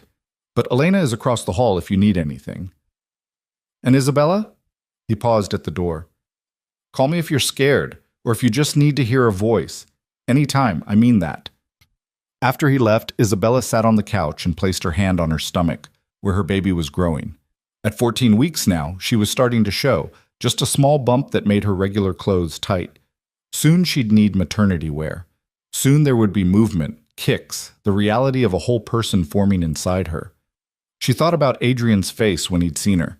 The confusion and anger at finding her not broken but surviving, thriving even. He'd wanted her to be desperate, to come crawling back. Instead, she'd found something he couldn't give her: safety, support, the feeling of being valued. And it had come from the most unexpected source. A man who dealt in shadows and violence, who carried guilt like a second skin. A man who looked at her and saw someone worth saving. Isabella pulled out her phone and texted Luca. Thank you for today, for everything. I don't know how to repay you. His response came quickly. You don't repay kindness, you accept it and pass it forward when you can. That's how the world becomes a little less cruel. She read his words 3 times, then set the phone aside and went to the kitchen. There was chicken in the refrigerator, vegetables, pasta. She'd make dinner, something nourishing and warm. And maybe, just maybe, she'd invite Luca to share it. But when she picked up the phone to text him, she hesitated. This was becoming something more than protection, more than guilt-driven charity. She could feel it in the way her heart sped up when she saw his name on her screen, in the way his presence made her feel safe in a way she'd never experienced before. It was dangerous, complicated, probably a terrible idea. But her baby kicked for the first time that evening, a flutter so faint she almost missed it, and her first instinct was to call Luca and tell him. So she did. He answered on the first ring. Isabella, what's wrong? Nothing's wrong. The baby moved. For the first time, I felt it. The silence on the other end lasted just long enough that she thought he might have hung up. Then his voice came through, rough with emotion. That's wonderful. How did it feel? Like butterflies. Or bubbles. It was so faint I almost thought I imagined it. She laughed, surprised by the joy in her own voice. But it was real. The baby is real. Of course it's real. You've seen the ultrasounds. I know, but this is different. This is inside me. She struggled for words. This is my child. Yes, Luca said softly. It is, and you're going to be an incredible mother. They talked for an hour, about nothing and everything, about her day, his work, the strange journey that had brought them to this moment. And when they finally hung up, Isabella felt something shift inside her, something that had been closed and hardened beginning to soften. She was falling for Luca de Luca. The realization hit her like cold water. She was falling for a man who'd admitted to being a criminal, who wielded power with casual ease and threatened people without blinking, who carried the ghost of his dead sister like an open wound. It was the worst possible timing, the worst possible man, the worst possible situation. But her heart, apparently, didn't care about logic. The restraining order was granted 2 days later. Adrian was prohibited from contacting Isabella directly or indirectly, from coming within 500 feet of her residence, and from making any claims about the baby on social media or in public. Margaret presented the order with satisfaction. He's cornered now, she said. Either he walks away or he fights and risks exposure of the embezzlement. My money's on him walking away. She was right. A week later, Adrian's lawyer contacted Margaret with an offer. Adrian would sign away all parental rights in exchange for immunity from any future claims. The baby would not carry his name. He would have no contact, no visitation, no involvement whatsoever. In exchange, Isabella would never speak publicly about their relationship or his abandonment. Margaret brought the papers to the apartment for review. Isabella read them 3 times, her hands shaking. "This is it," she said. "If I sign this, he's gone. Forever." "Yes," Margaret confirmed. "He'll have no legal relationship to your child. You'll be free to make all decisions without his input or interference." Isabella looked at the ultrasound photo on her refrigerator, at the small bump visible beneath her shirt, at the life she was building from the ashes of her marriage. "Where do I sign?" She signed her name in 7 places. Margaret witnessed each signature, professional and efficient. When it was done, Margaret gathered the papers with satisfaction. "I'll file these with the court tomorrow. Within 30 days, the termination will be final. You'll be free of Adrian Cole permanently." After Margaret left, Isabella stood at the window and watched the city lights come on as evening fell. Free. She was going to be free. No more looking over her shoulder, no more fear that Adrian would appear and try to take her child. No more connection to the man who'd made her feel invisible. Her phone buzzed. "Luca. Margaret told me you signed. How are you feeling?" Isabella typed and deleted 3 responses before settling on the truth. Relieved, scared, free. All at once. Would it help to talk about it? "I can come by." She looked around the apartment, at the life he'd given her, at the safety he'd provided, at the future he'd made possible. Yes. Please. He was there in 15 minutes, carrying a bag from her favorite Thai place. "I thought you might not have eaten," he said, setting containers on the counter. "And stress eating is better than not eating at all." They ate at the dining table, the food warm and comforting. Luca didn't push her to talk, didn't demand explanations. He just sat with her, present and solid and real. "I keep waiting to feel sad," Isabella said finally, "about the marriage ending, about Adrian being gone. But all I feel is relieved." "That's normal. You're allowed to be glad that someone who hurt you is out of your life. Does that make me a bad person?" "It makes you human." Luca set down his fork. "Isabella, you spent 3 years making yourself smaller to fit into Adrian's vision of what you should be. You sacrificed your career, your independence, your sense of self, and he repaid that by leaving when things got complicated. Being relieved that's over doesn't make you bad. It makes you sane." "Sophia would have liked you," Isabella said suddenly. Luca looked surprised. "Why do you say that?" "Because you see people. Really see them. Not who you want them to be or who they're pretending to be. Who they actually are." She met his eyes. "You saw me that night in the park. Saw past the fear and the pretending. And you've been seeing me ever since." "You make it easy," Luca said quietly. "You're not pretending anymore. You're just yourself. And that person is remarkable." The air between them felt charged, electric. Isabella's heart hammered against her ribs. This was dangerous territory, crossing lines that shouldn't be crossed. But she couldn't seem to stop herself. "Luca, I need to tell you something." "All right. I'm grateful for everything you've done. The apartment, the support, dealing with Adrian, all of it." She took a breath. "But this is becoming more than gratitude. And I don't know if that's okay, or if it complicates everything, or if I'm completely misreading." He kissed her. One moment they were sitting across from each other, and the next he was standing, pulling her up with him, his mouth on hers with a desperate tenderness that made her forget how to breathe. His hands cupped her face, gentle despite the intensity, and she melted into him like she'd been waiting her whole life for this moment. When they finally broke apart, both breathing hard, Luca rested his forehead against hers. "You're not misreading anything," he said roughly. "I've been trying so hard to keep my distance, to not let this become complicated. But Isabella, every time I see you, every time you smile or laugh or show that incredible strength, I fall a little more." "This is crazy," she whispered. "I'm pregnant with another man's child. You're you. This can't work." "Why not?" "Because," she struggled for words, "because I'm broken and messy, and I don't know how to trust anymore. Because you have this whole dangerous life I don't understand. Because you're afraid," Luca finished gently. "I know, so am I.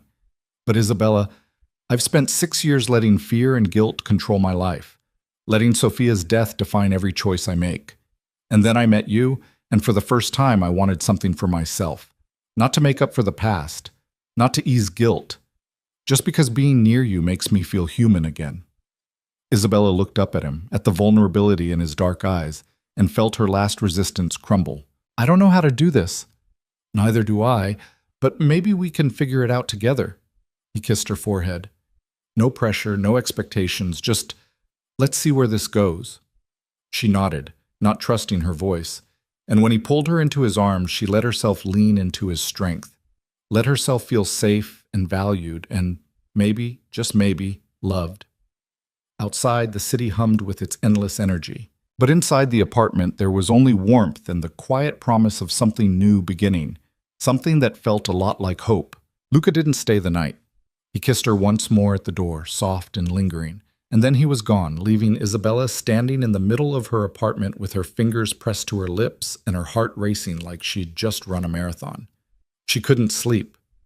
Every time she closed her eyes, she felt his mouth on hers, his hands gentle on her face, the way he'd looked at her like she was something precious. It was intoxicating and terrifying in equal measure. She'd been married for 3 years and had never felt this kind of intensity. Adrian had been comfortable, predictable, safe in all the wrong ways. Luca was none of those things, and that should have sent her running. Instead, she found herself texting him at 2 a.m. Are you awake? The response came immediately. Always, can't sleep, too much thinking. Want company? I can be there in 10 minutes, Isabella smiled at her phone. No, I just wanted to know you were there. I'm always here. Try to rest. You need it. She fell asleep with the phone still in her hand, a small smile on her face. The next morning, Elena appeared at her door with fresh pastries and coffee that smelled like heaven. She took one look at Isabella's face and raised an eyebrow. Well, she said, stepping inside without invitation. Something's changed. Isabella felt heat rise to her cheeks. I don't know what you mean. Please, I've worked for Luca for 8 years. I know what he looks like when he's trying very hard not to care about someone, and I know what you look like right now. Elena set the pastries on the counter.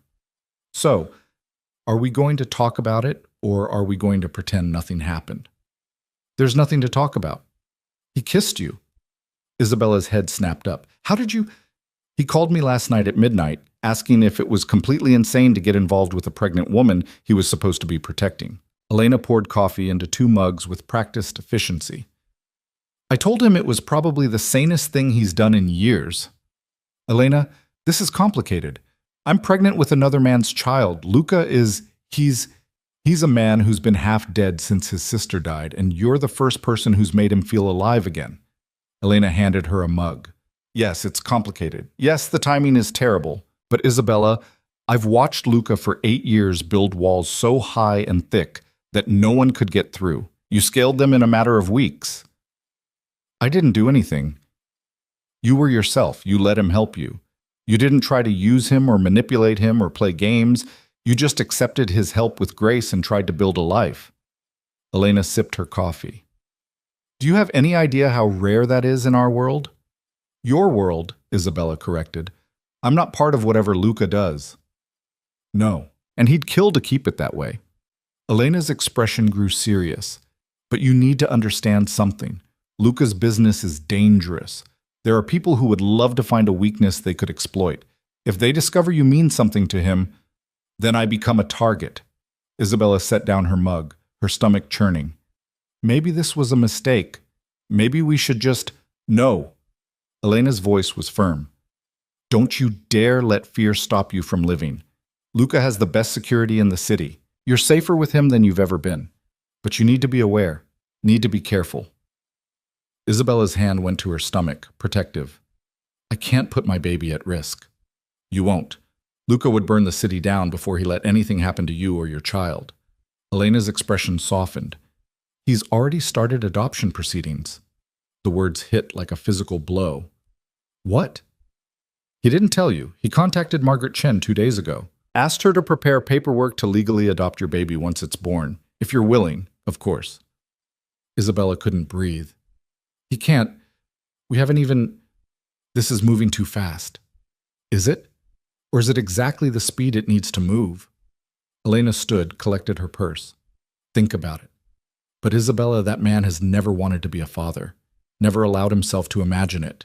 And now he's preparing to adopt a child that isn't biologically his because he can't imagine a world where your baby doesn't have his protection and his name. After Elena left, Isabella sat motionless for a long time. Adoption. Luca wanted to adopt her baby, wanted to be a father to a child conceived by another man, wanted to tie himself to her in the most permanent way possible. It was too much, too fast, too everything. Her phone rang. Luca's name appeared on the screen. She answered on the third ring. Elena has a big mouth, he said without preamble. She's concerned about me. So am I, which is why I'm calling to apologize for moving too fast. The adoption idea, I shouldn't have started that process without talking to you first. Isabella closed her eyes. Why do you want to adopt my baby?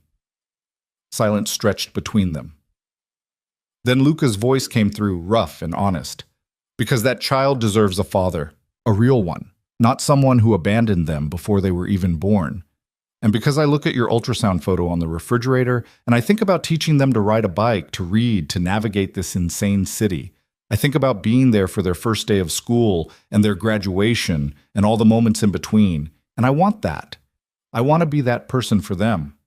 You barely know me. I know enough. I know you're strong and brave and you make terrible coffee, but excellent pasta. I know you read mystery novels and hate mornings, and you cry during commercials about dogs. I know you've been hurt and you're trying so hard to rebuild your life. And I know that when I'm with you, I don't feel like I'm just existing anymore. I feel like I'm actually living. Tears streamed down Isabella's face. This is crazy, Luca. Completely insane, he agreed. But I meant what I said last night. No pressure, no expectations. If you're not ready for this, for any of this, I'll back off. The apartment is still yours. The support is still there. But Isabella, I need you to know that I'm all in, completely. Whenever you're ready. What if I'm never ready? Then I'll wait. His voice was steady, certain. However long it takes. Isabella wiped her eyes with the back of her hand. I have a doctor's appointment next week. The anatomy scan. They can tell if it's a boy or girl. Would you like me to come with you? The question was careful, giving her space to say no. But Isabella found herself nodding even though he couldn't see it. Yes, I'd like that very much. Then I'll be there. They talked for another hour about nothing important, about the weather and the book she was reading and the restaurant Luca was thinking of trying. Normal, mundane things that felt extraordinary simply because they were sharing them. When they finally hung up, Isabella felt lighter than she had in months. Maybe this was crazy. Maybe it would all fall apart. But for the first time since Adrian had left, she felt like she was choosing her own future instead of just surviving the one thrust upon her. The days leading up to the appointment passed in a blur of anticipation and nerves. Isabella's bump was pronounced now at 19 weeks, impossible to hide beneath her clothes. She'd gone shopping with Elena for maternity wear and come home with bags full of soft fabrics and expandable waistbands that made her actually look pregnant instead of just bloated. Luca called every evening. Sometimes they talked for hours, sometimes just for a few minutes. But the consistency of it, the reliability, was its own kind of comfort. He was there, solid and present and real. The morning of the appointment, Isabella woke to find a text from him. I'll pick you up at 9:30. Wear comfortable shoes. I have a surprise after the appointment. She was ready at 9:15, dressed in a soft blue maternity dress that Elena had insisted made her eyes look like sapphires. When Luca knocked at 9:25, her heart did that ridiculous fluttering thing it had been doing since their kiss. He looked devastating in dark jeans and a black sweater, his hair slightly mussed as if he'd been running his hands through it. When he saw her, his expression softened into something that made her knees weak. You look beautiful, he said simply. I look pregnant. Yes, and beautiful. He offered his arm. Ready? The drive to Dr. Morrison's office was filled with easy conversation. Luca told her about the restaurant he was renovating in Soho, his plans to turn it into something that served authentic Northern Italian cuisine. Isabella told him about the freelance editing work she'd started taking on, small projects but enough to make her feel productive. In the waiting room, Luca sat beside her, his presence drawing subtle attention from the other patients. He had that quality, the ability to command a room without saying a word. But with Isabella, he was gentle, attentive, asking if she needed water or if she was comfortable. When the nurse called her name, Luca stood with her. "Is it okay if I come in?" Isabella's throat tightened. "Please." Dr. Morrison greeted them warmly and didn't comment on Luca's presence beyond a friendly handshake. The ultrasound began with the usual routine: measurements, checking development, listening to the heartbeat that still made Isabella's breath catch. "Everything looks perfect," Dr. Morrison said. "Growth is right on track. Heart, spine, brain, all developing beautifully." She paused, moving the wand slightly. "Would you like to know the sex?" Isabella looked at Luca. He was staring at the monitor with an expression of wonder that transformed his usually controlled features into something raw and vulnerable. "Yes," Isabella said. "We'd like to know." Dr. Morrison smiled. "Congratulations, you're having a girl." The world stopped. A girl. She was having a daughter. Isabella felt tears stream down her face as she stared at the grainy image on the screen. This tiny person with a heartbeat and fingers and toes and a whole life ahead of her. Luca's hand found hers, squeezed gently. When she looked at him, his eyes were suspiciously bright. "A girl," he whispered. "A beautiful baby girl." Dr. Morrison printed several photos and gave them privacy to compose themselves. When they were alone, Luca pulled Isabella into his arms, careful of her stomach, and just held her. "Thank you," he said quietly, "for letting me be here for this. Thank you for wanting to be here." They stayed like that for a long moment, the ultrasound photos scattered on the examination table, the sound of the baby's heartbeat still echoing in Isabella's ears. In the car afterward, Luca drove through the city with purpose. Isabella watched the buildings slide past, not asking where they were going. She trusted him. The realization hit her with startling clarity. After everything Adrian had done to destroy her trust, she'd somehow found it again with a man who should terrify her but instead made her feel safe. They pulled up in front of a brownstone in the West Village, the kind of building that dripped with old money and careful restoration. Luca helped her out of the car and led her up the steps to a blue door with a brass knocker shaped like a lion. "Where are we?" she asked. "Somewhere I should have shown you weeks ago." He knocked, and the door opened to reveal an older woman with silver hair and kind eyes. "Isabella, this is Maria. She was Sophia's godmother and my mother's best friend. Maria, this is Isabella Moreno." Maria's smile was warm as she ushered them inside. The brownstone was gorgeous. Exposed brick, vintage furniture, and family photos covering every surface. Maria led them to a sun-filled living room and gestured for them to sit. "Luca told me about you," Maria said, her accent thick with Italian vowels. "About the baby. I'm so happy for you both." "We're not," Isabella started, but Maria waved her off. "You will be. I see how he looks at you. The same way his father looked at his mother before the anger took him." She patted Luca's hand affectionately. "Now, I have something for you." She disappeared into another room and returned carrying a wooden box worn smooth with age. She set it on the coffee table and opened it carefully. Inside were baby clothes. Tiny, delicate garments hand-sewn with obvious love. There were blankets and booties and a christening gown so beautiful it took Isabella's breath away. "These were Sophia's," Maria said softly. "Her mother made them before she was born, and Sophia always said that if she had a daughter, she'd pass them down." She looked at Isabella with eyes full of warmth. "I think she'd want your little girl to have them." Isabella's vision blurred. "I can't. These are too precious. They're meant to be used, not stored away collecting dust." Maria pressed the box into her hands. "Babies should be wrapped in love, yes? These clothes carry so much love." Luca's hand was on Isabella's back, steady and grounding. She looked at him through her tears and saw his own eyes were wet. "Thank you, Maria," he said, his voice thick. "This means everything."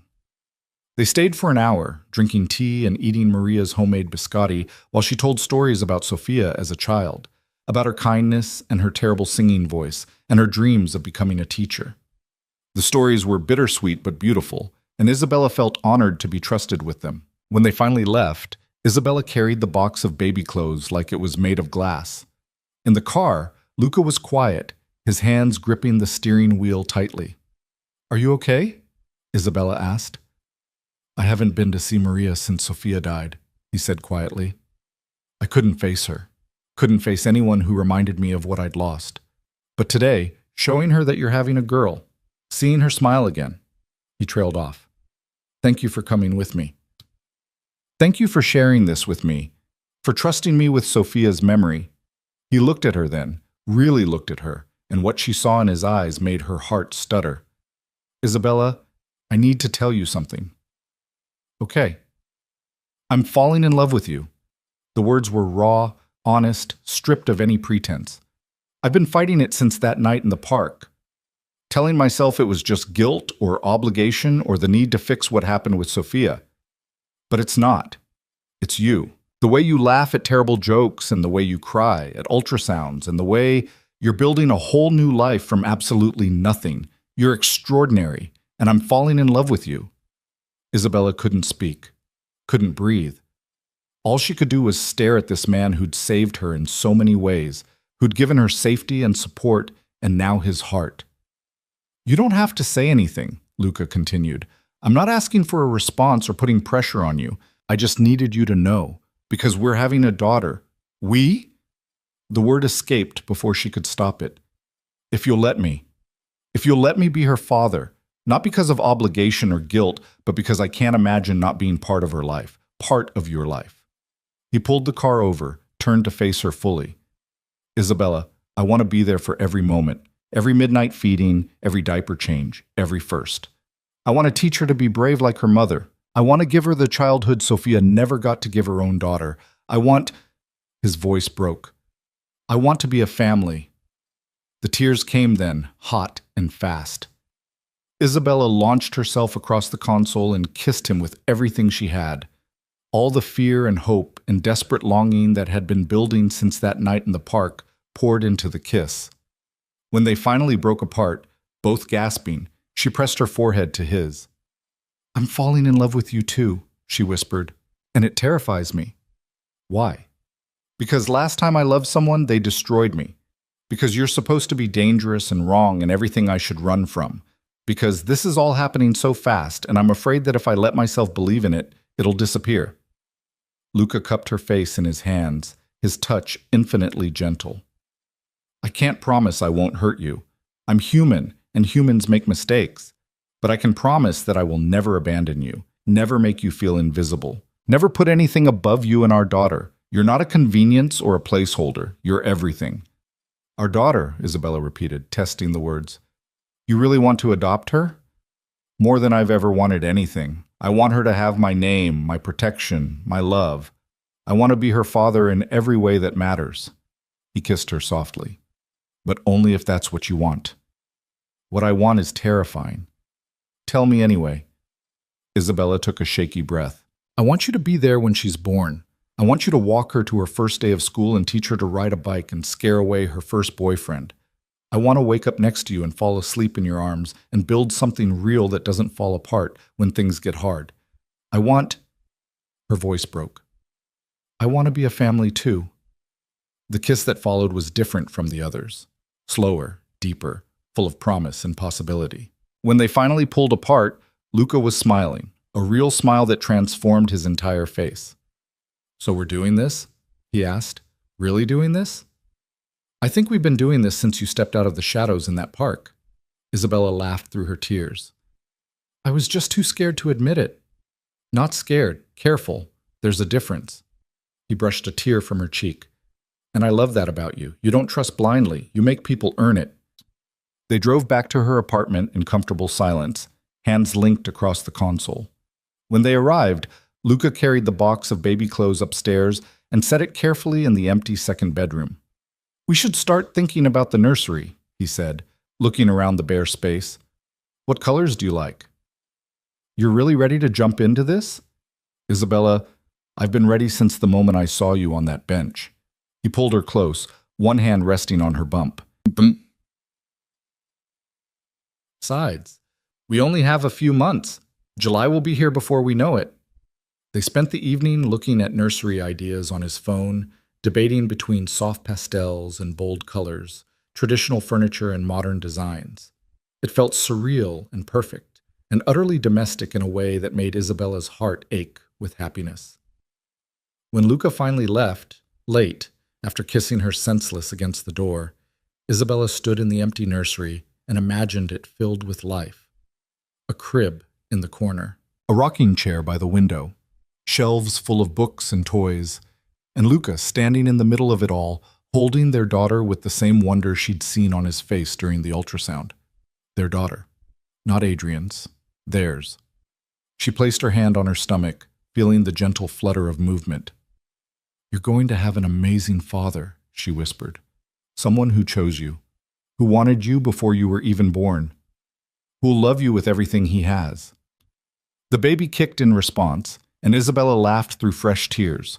For the first time in her life, she felt like she was exactly where she was supposed to be. The next few weeks passed in a haze of happiness Isabella had never experienced before. Luca was there constantly, but never suffocatingly. He'd appear in the evenings with groceries or takeout, help her put together the furniture they'd ordered for the nursery, read parenting books with the same intensity he probably brought to his business dealings. Elena had become a true friend, helping Isabella prepare for motherhood with practical advice and dark humor. They'd go shopping for baby essentials, Elena steering her away from unnecessary gadgets and toward the things she'd actually need. "Forget the wipe warmer," Elena said one afternoon at Bye Bye Baby. "You need good bottles, a comfortable nursing chair, and approximately 6,000 muslin blankets." 6,000! Babies are disgusting, darling. They leak from every orifice at the most inconvenient times. You can never have too many muslin blankets. Isabella laughed, the sound coming easier these days. She felt lighter, freer, like she'd been carrying a weight for so long she'd forgotten what it felt like to stand up straight. At 25 weeks, her belly was pronounced enough that strangers offered her seats on the subway. She'd started to feel the baby move regularly, rolls and kicks that were getting stronger every day. And every time, her first instinct was to tell Luca. He'd placed his hand on her stomach one evening while they were watching a movie, and the baby had kicked directly into his palm. The expression on his face, pure joy mixed with wonder, was something Isabella would remember for the rest of her life. "She knows me," he'd whispered. "Of course she does. You talk to her every day." It was true. Luca had taken to speaking to Isabella's belly whenever they were together, telling the baby about his day, about the restaurant he was renovating, about the city she'd grow up in. It was adorable and endearing, and made Isabella fall deeper in love with him every single day. The adoption paperwork was filed at 28 weeks.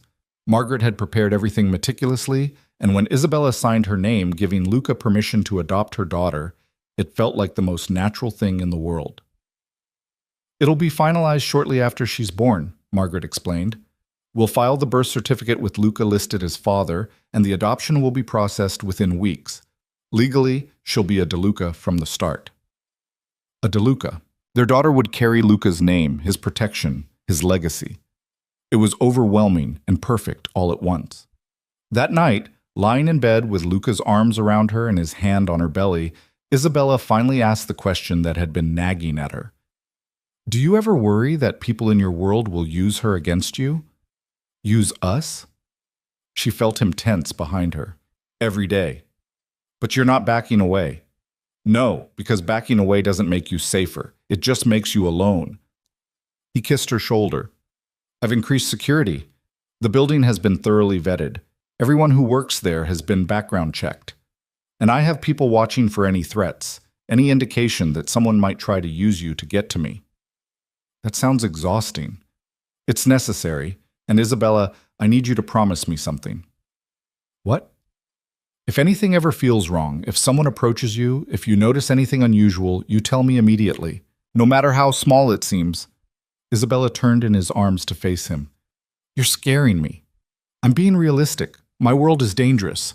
I won't lie to you about that. But I'm also very good at keeping the people I love safe." He stroked her cheek. "I just need you to trust me and be aware." "I trust you, completely." "Then we'll be fine." But Isabella could see the worry in his eyes, could feel the tension in his body. Whatever dangers lurked in Luca's world, they were real and present. And now, by loving him, by carrying his daughter, she'd become part of that world too. It should have terrified her. Maybe it would have, 6 months ago. But now, with Luca's arms around her and their daughter moving beneath her ribs, she felt only determination. They'd made it this far. They'd survived Adrian, the uncertainty, the fear. They'd built something real and solid and worth protecting. Whatever came next, they'd face it together. And that was enough. The threat came on a Tuesday morning in early June, when Isabella was 34 weeks pregnant and so tired of being huge that she'd started measuring time in days until her due date rather than weeks.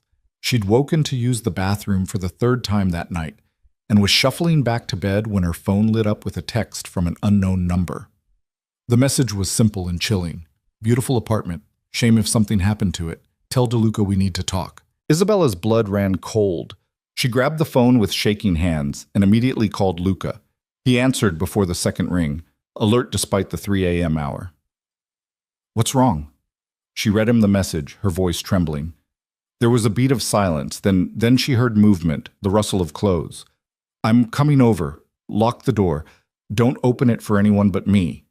His voice was controlled, but she could hear the fury beneath it. I'll be there in 5 minutes. He made it in 4. Isabella heard his key in the lock. He'd had one for weeks now, and then he was there, pulling her into his arms, his hands running over her as if checking for injuries. I'm okay, she said against his chest. It was just a text. Just a text. He pulled back, his expression dark. Someone found you, found this place. They're threatening you to get to me. Who would do that? Luca's jaw tightened. I have an idea. There's been tension with one of the other organizations. Territory disputes, the usual power plays. I thought I had it contained, but apparently not. He pulled out his phone, typed something rapidly. I'm having security doubled on the building, and I'm moving you. What? No, this is my home. This is a location they know about, which makes it unsafe. His tone left no room for argument. There's a penthouse in Tribeca. Top floor, private elevator, security that would make Fort Knox jealous. You're moving there tonight. Luca, I can't just... Yes, you can. Because in 5 weeks, you're going to have a baby. My baby. Our daughter. And I will not risk either of you being used as leverage against me. He cupped her face, his touch gentle despite the steel in his voice. Please, Isabella, don't fight me on this. She saw the fear in his eyes, real fear, not the controlled concern he usually showed. Someone had threatened her, had found where she lived, had made it clear they knew exactly how to hurt him. Okay, she whispered. We'll move. The relief on his face was palpable. Thank you. Elena will help you pack tomorrow. For tonight, I'm staying here. You don't have to... I'm staying. His voice was firm. I'm not leaving you alone. Not now. They went back to bed, but neither slept. Luca held her close, one hand on her belly where their daughter kicked and rolled, oblivious to the danger swirling around them. Isabella could feel the tension in his body, the protective fury he was barely containing. Who sent the message? She asked quietly. A man named Vincent Russo. Runs an organization that's been trying to expand into my territory for months. I've been handling it through negotiations, trying to avoid bloodshed. But apparently, he's decided to escalate. What does he want? Power. Money. The usual things men like us fight over. Luca's voice was bitter. I've spent years building something more sophisticated than my father's old operation. Legitimate businesses mixed with the less legitimate. I thought I could modernize, move away from the violence, but men like Russo only understand force. What are you going to do? Whatever I have to do to keep you safe. He kissed her forehead. But first, I'm getting you somewhere he can't reach. The penthouse was stunning. 32nd floor of a pre-war building in Tribeca, with floor-to-ceiling windows, exposed brick, and a level of luxury that made the Murray Hill apartment look modest. There was a nursery already set up. Luca had been planning this move for weeks, she realized, just waiting for the right moment. How long have you been preparing this? Isabella asked, running her hand over the crib rail. Since the first threat came in 3 weeks ago. Luca had the grace to look slightly guilty. I didn't want to worry you, but I've been working with Russo, trying to find a peaceful solution. When that failed, I started making contingency plans. You should have told me. I know. I'm sorry. I was trying to handle it without dragging you into my world more than necessary. He moved to stand beside her, looking down at the crib. But you're right. We're partners. I should have been honest. Isabella turned to face him, took his hands in hers. No more secrets. Whatever's happening, we face it together. Together, he agreed. Starting with a meeting I have with Russo tomorrow. He's agreed to talk. I'm going to make it very clear that you're off limits. And if he doesn't agree? Luca's expression went cold. Then he'll discover why people don't cross me. The meeting took place in neutral territory, a private room at an upscale restaurant in Midtown. Luca had insisted Isabella stay at the penthouse with Elena and two armed guards he trusted implicitly. She'd wanted to argue, but the fierce protectiveness in his eyes stopped her. I'll call you the moment it's over, he'd promised, kissing her thoroughly. Stay safe. Both of you. She'd watched him leave in a tailored charcoal suit that made him look like death in designer clothing, and prayed this would end without violence. The call came 2 hours later. Luca's voice was tight with controlled rage. It's handled. Russo has agreed to back off. You're safe. What did you do? What I had to do. I'll explain when I get home. He paused. Isabella, there's something else. Adrian resurfaced. Her heart stopped. What? Russo contacted him, offered him money to testify that you are an unfit mother, that you're involved with a criminal, that the baby would be in danger. Adrian agreed. The betrayal shouldn't have surprised her, but it did.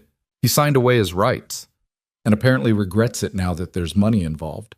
Russo was going to use Adrian's testimony to bring child services into this, create a mess that would force me to choose between you and my organization.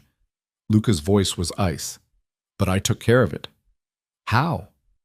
I reminded Adrian that his embezzlement is well documented, and I reminded Russo that I have enough evidence of his illegal activities to put him away for 20 years. Luca's tone softened slightly. They both backed down. You're safe. The baby is safe. It's over. Isabella sank onto the couch, one hand on her massive belly. Just like that? Not quite that simple. There were negotiations, agreements. But yes, it's over. Russo is pulling back to his original territory. Adrian has disappeared. I suspect he's left the city entirely, and you and our daughter are protected. Relief flooded through her so intensely she felt dizzy. When will you be home? 20 minutes? I need to see you, touch you, make sure you're really okay. When he arrived, Isabella was waiting by the door. He pulled her into his arms the moment he stepped inside, holding her as if she might disappear. She felt him shaking slightly, the adrenaline and fear finally catching up to him. I thought I might lose you, he said roughly. When Russo mentioned Adrian, when I realized how vulnerable you were, I thought, but you didn't. You protected us. She pulled back to look at him. Luca, I need to know. Did you hurt anyone? No. I made it clear I would if they pushed, but it didn't come to that. Violence was my father's way. I prefer leverage and information. His smile was grim, though I won't pretend I wasn't tempted. I love you, Isabella said, the words flowing easily now. And I trust you, but I need you to promise me something. Anything. Promise me that you'll always choose us over your business.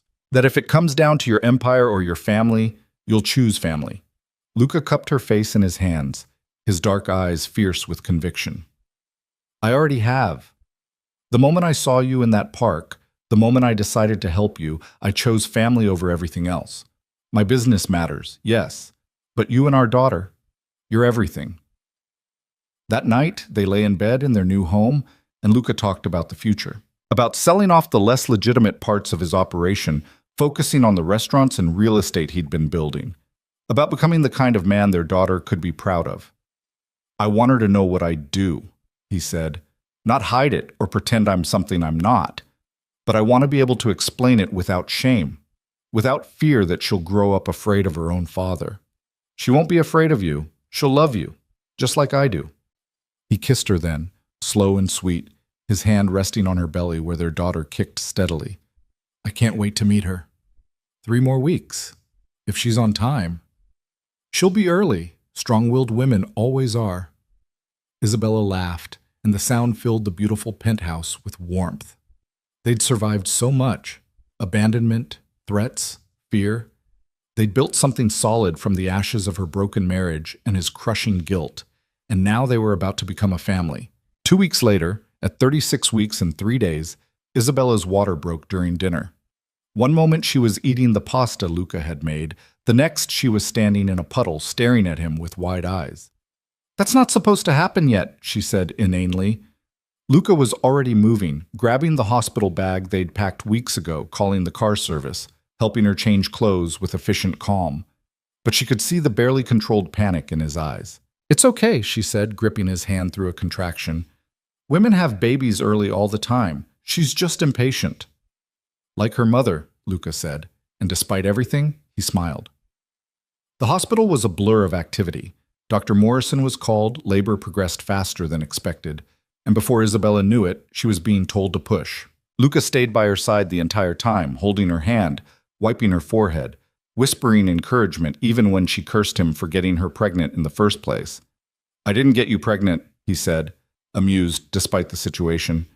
"That was Adrian's doing." "You're here, so you're getting blamed," she panted. "That's how this works." And then, after what felt like hours but was actually only 47 minutes of active labor, there was a cry, high and indignant and absolutely perfect. "It's a girl," Dr. Morrison announced, though they'd known that for months. A beautiful, healthy girl. They placed her on Isabella's chest, and the world stopped. She was tiny and perfect, with dark hair plastered to her head and eyes that seemed to look right into Isabella's soul. She was real.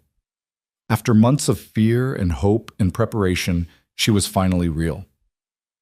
"Hi, baby," Isabella whispered, tears streaming down her face. "Hi, sweet girl. We've been waiting for you." Luca stood beside the bed, staring at their daughter with an expression of such profound wonder that Isabella's heart cracked open. When the nurses took the baby to clean her and check her vitals, he sat on the edge of the bed and pulled Isabella close. "She's perfect," he said roughly. "Absolutely perfect." "She is." Isabella wiped her eyes. "What should we name her?" They'd discussed names for weeks but never settled on one. Now, looking at their daughter, pink and healthy and already showing signs of a temper, Isabella knew exactly what felt right. "Sophia," she said. "Sophia, Claire de Luca." Luca's breath caught. "After my sister?" "She brought us together in a way. Your love for her, your grief. It changed you. Made you the man who could see me in that park and decide to help." Isabella touched his face. "Sophia deserves to be remembered, and I think your sister would love knowing her name lives on." "Claire." His voice was thick with emotion. "It means bright, clear, a fresh start." Isabella smiled through her tears. "Sophia Claire, our bright new beginning." The nurses brought the baby back, now cleaned and wrapped in a soft pink blanket. Luca held out his arms and they placed her carefully in his embrace. He looked down at his daughter because she was his, legally and in every way that mattered. And Isabella watched something fundamental shift in his expression. "Hello, Sophia Claire," he whispered. "I'm your papa, and I promise you I will spend every day of my life making sure you're safe and loved and happy. You're my second chance, my redemption, my everything." The baby yawned, tiny and perfect, and Luca laughed through his tears. Isabella had never seen anything more beautiful. They stayed in the hospital for 2 days, learning how to feed and change and soothe the newborn who had very strong opinions about everything. Luca barely left their side, sleeping in the uncomfortable chair by Isabella's bed, jumping up at every sound Sophia made. Elena visited with flowers and impractical baby clothes that were too expensive and too beautiful not to use. Maria came with more of Sophia's baby things and blessed the baby with prayers in Italian that made Luca's eyes shine with tears. And Margaret arrived with paperwork, the birth certificate listing Luca de Luca as father, and the finalized adoption papers that would make it official. "Sign here," Margaret said, professional as always, but with a smile that suggested she was genuinely happy for them. "And here. And congratulations. As of this moment, Sophia Claire de Luca is legally your daughter." Luca signed his name with a hand that trembled slightly. When it was done, he looked at Isabella with so much love it took her breath away. "We're a family," he said simply. We're a family, she agreed. Going home was surreal. The penthouse had been transformed while they were at the hospital. More baby supplies, a meal delivery service stocked for weeks, and a night nurse who would help for the first month. Luca had thought of everything. That first night, they stood together in the nursery watching Sophia sleep in her crib. She was so tiny, so fragile, and yet she'd already changed everything. I never thought I'd have this, Luca said quietly. A family, a daughter, someone who looks at me and sees a father instead of a criminal. You're both, Isabella said honestly, but the father part is what matters to her, to us. He pulled her close, careful not to press on her still healing body. I meant what I said in the hospital, about being a better man. I've started the process of selling off the questionable parts of my business. Within a year, I'll be completely legitimate. You don't have to do that for me. I'm doing it for Sophia, and for you, and for myself. He looked down at their sleeping daughter. I want to be someone she can be proud of, someone who doesn't have to hide what he does for a living. Over the next few weeks, they settled into a rhythm. Sleepless nights and constant feedings, learning to read Sophia's different cries, marveling at every tiny change. Luca was a natural father, patient and gentle and completely besotted with his daughter.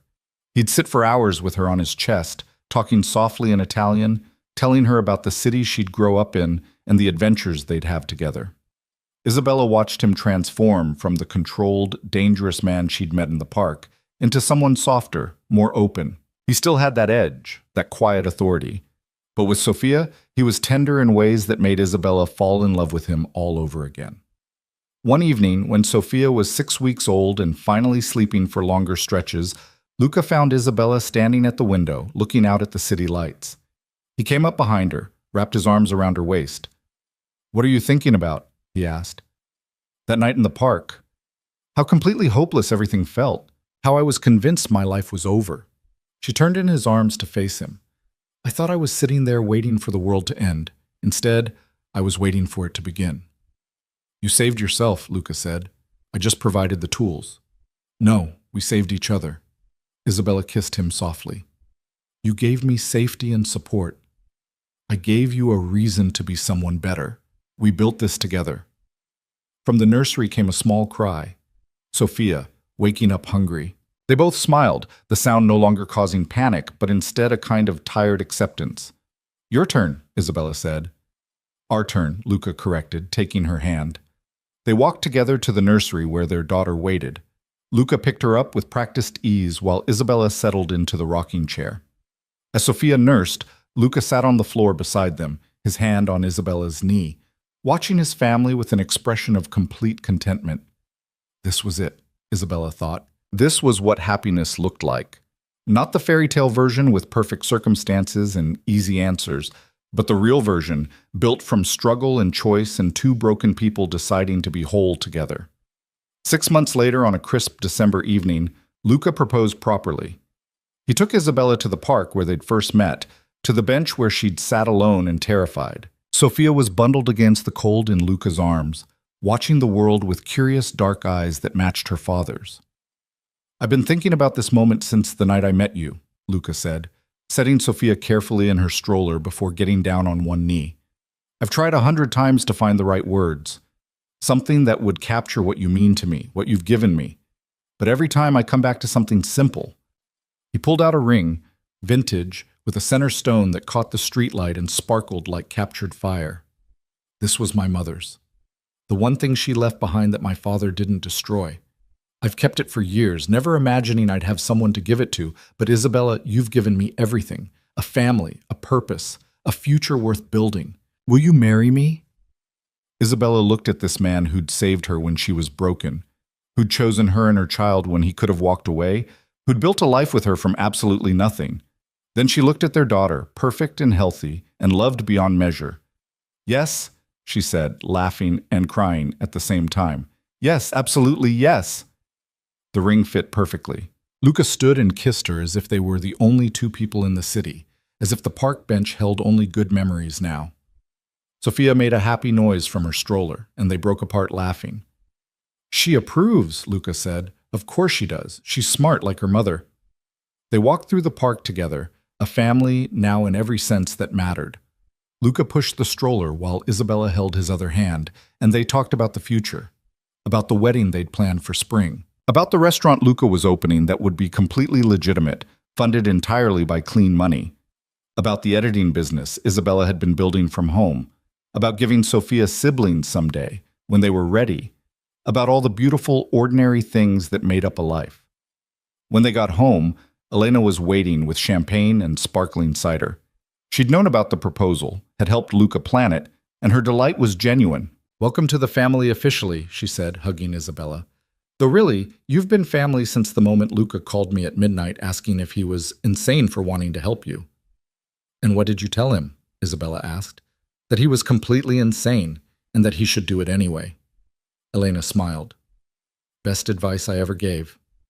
That night, after Sophia was asleep and Elena had gone home, Isabella and Luca stood in their bedroom and looked at the ring on her finger, at the life they'd built, at the future stretching out before them. "Do you ever regret it?" Isabella asked.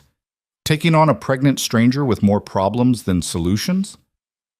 "Every single day," Luca said, and when she looked at him in shock, he grinned. "I regret that I didn't find you sooner, that you had to go through everything with Adrian alone, that it took me 35 years to discover what actually matters in life. And what's that? This." He gestured to the apartment, to the nursery where their daughter slept. "Family, love, building something that lasts beyond money and power. You taught me that. You and Sophia." Isabella pulled him close, buried her face in his chest. "I love you. So much it scares me sometimes." "Good, because I love you just as much, and I plan on spending the rest of my life proving it." They got married in April, in a small ceremony at the restaurant Luca had renovated. Maria cried through the entire thing. Elena served as maid of honor, and Sophia, 9 months old and determined to be the center of attention, babbled happily through the vows. When the officiant pronounced them husband and wife, Luca kissed Isabella like they were the only two people in the world, like every moment of pain and fear had been worth it to arrive at this perfect ending that was really just the beginning. The reception was small and intimate, close friends, and the people who'd helped them build this life. No one from Adrian's world, no one from Luca's old business, just the people who mattered, celebrating love that had been forged in the darkness and emerged stronger for it. Isabella danced with her husband while their daughter slept in Maria's arms, and thought about the pregnancy test that had started everything, the moment of absolute desperation that had led her to a park bench at midnight, the stranger who'd stepped from the shadows and decided she was worth saving. She wasn't saved, though. She'd been seen, and that had made all the difference. Years later, when Sophia was old enough to ask how her parents met, they told her the truth about the park bench and the pregnancy test, about courage and kindness and two broken people choosing to be whole together, about how sometimes the worst moments of our lives are actually doorways to everything we never knew we needed. "So you found each other when you were both sad?" Sophia asked, her dark eyes, so like Luca's, wide with understanding beyond her years. "We found each other when we were both ready to be found," Isabella corrected gently, "and we built something beautiful together." "That's the best kind of love story," Sophia declared with the certainty of a child who'd only ever known security and adoration. "The ones where people choose each other." She was right, of course, because that's exactly what they'd done. Chosen each other when they could have walked away, chosen family over fear, chosen love over the safety of staying closed off and alone. And every day, they chose it again. That night, after Sophia was asleep and the house was quiet, Luca found Isabella standing at the window of their bedroom, a different apartment now, a townhouse in Brooklyn they'd bought together, with a backyard for Sophia to play in and room to grow. "What are you thinking about?" he asked, pulling her back against his chest. "Everything, nothing. How impossibly lucky I am." "We are," he corrected. "We're impossibly lucky, both of us." Isabella turned in his arms, looked up at the man who'd seen her when she was invisible, who'd given her safety when she was drowning, who'd chosen her and their daughter and the messy, beautiful reality of family over everything else. "I love you," she said simply. "I love you too. Always." Outside, the city hummed with its endless energy, but inside there was only warmth and love, and the quiet certainty that they were exactly where they were meant to be, together, chosen, home.